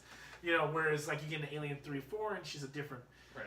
You can, but see, maybe that's the part of movie making that's why I always say it goes back to the nostalgia of us having to let go and realizing that our favorite characters are going to change over time, and maybe that's the dreaminess of movies, is that you can't ever recapture, because there's always someone different putting that character to pin, and then it's always, yes, it's Sigourney Weaver playing her, it's Harrison Ford playing Deckard, but he's always coming into it in a different state in life, and always having a tough time trying to find. Yeah, I mean, where was he at? I think you can make those arguments, but I think that same argument could be made to say why they should not make these sequels. Because, true. And then I think also, if I would say with Deckard and Blade Runner, it's like you might be coming into that guy's life again after a while, but there's aspects of that person that don't go away that I think that they betrayed. So definitely. But I think with Sprawl, the interesting thing about it is that it's not. So we went in with a very cyberpunk concept. We've toned that down a lot. There's just a hint of it. It's really, to me, it's sort of like a psychological thriller. Okay. We call it a neo-noir fantasy. Okay. Which might be a little heady, but I think that's really what encapsulates the movie. And what it's about is it's about a cop who hasn't slept in about 7 years. And he's part of this special force of cops called Setsu cops, who were given this ability. And each one of them has a trigger. And that trigger allows them to sleep. But he's never found his trigger. So he's never been able to sleep. And when we come into the story, when we first meet him, the tagline of the movie is that the subconscious never sleeps. And the idea is that when we come into the movie, his subconscious, his dream state is starting to break through. And you're starting to see flashes of something that happened to him, or it might be a dream, you're not sure which. Right. And where the movie goes, the rest of that story goes, is something that I didn't originally imagine when I was sitting down to write it. Yeah. But it's sort of just organically, and so what's interesting is we have 3 days left to shoot. 2 of them are really pickup days to fill in little gaps in the edit. And we have a whole character that has never been casted for this film before that we're onboarding as a new character that plays into the rest of the movie. Talk about problem solving. Yeah. So, but it's very integral to the story. Okay. We're going to pepper her throughout the story, and that's where a lot of these pickup shots come in and getting her into the story. Have you done the final shots of the movie? Have you already finished the finale? In terms of the finale of like how. The very end of the movie that goes into the credits is there. Okay. Yeah. So but there's sort of like a third act part that we're still shooting. So there's like little gaps, and then that sort of denouement that comes in at the end. But It should be interesting. I'm really excited just because I've kind of known you through the process, and I just want to know what this type of taking this approach to filmmaking, what am I going to get? And yeah, it's funny because I explained it to someone recently as like this movie's been with me so long, and I've lived in Los Angeles for over 10 years now, like 11 years. And there was some time there where I was feeling down and out. Yeah. And I was like, am I going to stay here? I don't know. But I think I've had a really uniquely sort of like expat relationship with Los Angeles, where I've lived and worked in all different areas. Yeah. I worked in the Bay, in Torrance. I worked in San Gabriel Valley. Yeah. When I first moved out here, I met friends who lived in the Valley. Like, I've gotten to know, I worked out in Santa Monica. I now work in Los Angeles, like in central Los Angeles. I know this city, like now after a decade, I kind of know this city in like a really intimate way. And now that I'm like settled here, finally, and I've matured and this movie's almost done, I'm looking at this movie and like one of the things we shot recently was we went throughout the area that I live in, Koreatown, and we just shot with Carnell and we went into some of my favorite bars, some of my favorite restaurants. I shot this movie has been shot on so many formats. There's GoPro, there's iPhone. It's crazy. People always get scared. I always say I just want to shoot things, and people go, "Well, that's not going to." No. If we do that, it's not going to look right. Yeah. If we change the camera, it's not going to look right. But do you fight against that? Do you say just, absolutely. Yeah, to me, it's like, you know, if you said the same things to John Carpenter, he would have never made Halloween. I learned something I don't give a shit. It's like, honestly, to me, it's like the sound is the thing that has to sound. That's the thing that has to be really sharp. Visuals. The human eye can imagine. The human eye doesn't need everything to be in focus and sharp. It can be obscured. It can be impressionistic. It should be. Yeah. It should be dreamlike. And so with this film, it's like, you know, as we that night that we shot with Carnell, his character Kira Jones, just going through the city. At the end of it, I was like, this movie's kind of like my love letter to this city. And this part of the city that I live in, Koreatown, Yeah. it's like we shot in my favorite, and we didn't get permission. We were just like, all right, Carnell, here, get a beer. We're sitting at the bar. That's cool. I'm gonna start here, and when I say action, take a sip, and I'm gonna come up. You're using a phone? I put my iPhone on slow motion, and then just so found him. cool. And then I'm like, when I land on you, notice someone coming in through the door and follow them, and then I just do that. And we have that footage, and then we went into one of my favorite restaurants, shot there, and it's like. It's that idea of kit bashing, using what's around you. And then it's also that idea of like stealing footage. Don't get a permit, just fucking go in there and do it. Love that. Let nothing hold you back. Yes. Like make your movie by any means necessary. And I think that's inspirational because I get that a lot when I'm trying to do things even with Running, where I'm trying to like take things and people go, well, we can't do this because we shot this with the red camera. We don't want to go GoPro and they're gonna look different and we edit it. I was like, no. And me as like a director, as a storyteller, I'm like, I don't care, but I want to get the stuff that I want to get. Right. So, well, people give themselves excuses to not just jump in. Yeah. And this is, again, to me, you know, like the production design in Hollywood has never been better. Yeah. But sometimes those limitations, you know, there's something that when we first started shooting Sprawl, we were using Heejay's older camera, right? Yeah. It's the DSLRs, the older ones, are more high contrasty. When we started talking about the look of the movie after that, we were like, you know what? I'd love to tell a noir story that's not chiaroscuro, that's not high contrast. What if we soften out the contrast? We go the other way. Wow. Our idea of the look of this movie, you'll see it when it's done, is drop the contrast way down, so there's like a muddier look, bump up the saturation really high. It's like this sort of like too colorful movie. It's too colorful. It feels weird, like a dream. Oh, I can't wait. And what was interesting about shooting on that camera, the original one, the high contrasty one, is that there are certain shots in the movie that all of a sudden they're high contrast, and it's just interesting. Yeah. And then later on, as we started shooting over the years, now we take that camera out every once in a while and we shoot something with that camera specifically because it is high contrast to call attention to it. So suddenly so therefore you're actually using your tools. You're using them so that you right. get an It's not saying response. like, oh, I can't paint this picture because I don't have the right pen or the right brush.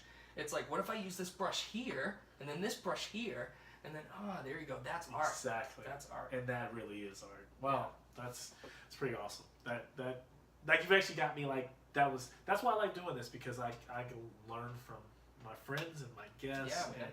And not to sound like it's being selfish, but we like learn from each other. Yeah, like, yeah. And I can take that into my and so funny that you said about kid bashing. This is completely random, but I've held it the entire episode. When you said there were like talking about kid bashing in the original Star Wars, as much as you hate The Force Awakens, from all my car fans, if you go back to Force Awakens, I don't know what scene it is when Rey is on that Death Star thing. There is a coilover that's used for car suspensions to lower them, and maybe in a car nut. Yeah. I was like, there's moments that movie when you see things that like the normal person misses, but you start to realize that we're always kid bashing things to make them work in movies and stuff like that. It's a goddamn coilover. It's like a spring, and she like takes out like it's like supposed to be some kind of core reactor thing. And when you see it, I'm like, that's a coilover. Like that goes on a car. Yeah. But I've been thinking that the entire movie every time. I mean, the entire show every time you said kid bash. That's hilarious. But yeah, man, this has been really cool. Yeah, my movie will be done Sprawl next year, most likely. Yeah, Sprawl done next year. Where can they see Anamnesis now? If they can go on Vimeo. They can go on YouTube. I'll supply the links. You can put them in the description. I always do like this, and then I end up putting them up there. Yeah. I still haven't gotten good enough at this where I can like point to it. But we'll figure it out. Dab a little bit. Yeah. So Sprawl should be done in 2018. I'm prepping. I'm really excited. Prepping the next thing. Please let me know where. One thing that I hate about modern movies is they don't know how to make food look delicious. So, and I grew up around food, like Portuguese background. Like food is a big deal. So I want to make a movie about food. So it's about a delivery driver. I won't say anymore. Okay. There's different levels to it. That sounds good. Yeah. All right, cool. Well, like I said, thank you guys for joining us today. We could probably just keep talking forever. Yeah, We've literally already almost at 2.5 hours, 3 hours. Hey, that's the Blade Runner. Yeah, so there we go. See, it is so clearly it could be good to be this long, but no. They're gonna break this episode up so you can like eat it up in chunks, or you can eat the whole thing if you want, or you can be like, it's way too long. People tell me my show's way too long, but look, it took us this long to get it all out. Right. That's the way I look at it. Yeah. Thanks for joining us. Please subscribe to the Gentleman Geek.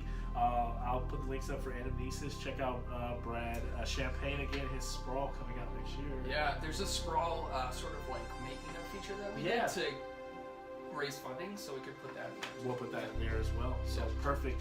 Awesome, guys. Well, you guys have a good rest of your day. Thank you. Follow, subscribe, and we'll see you next time on the Gentleman Geek. Peace. Peace.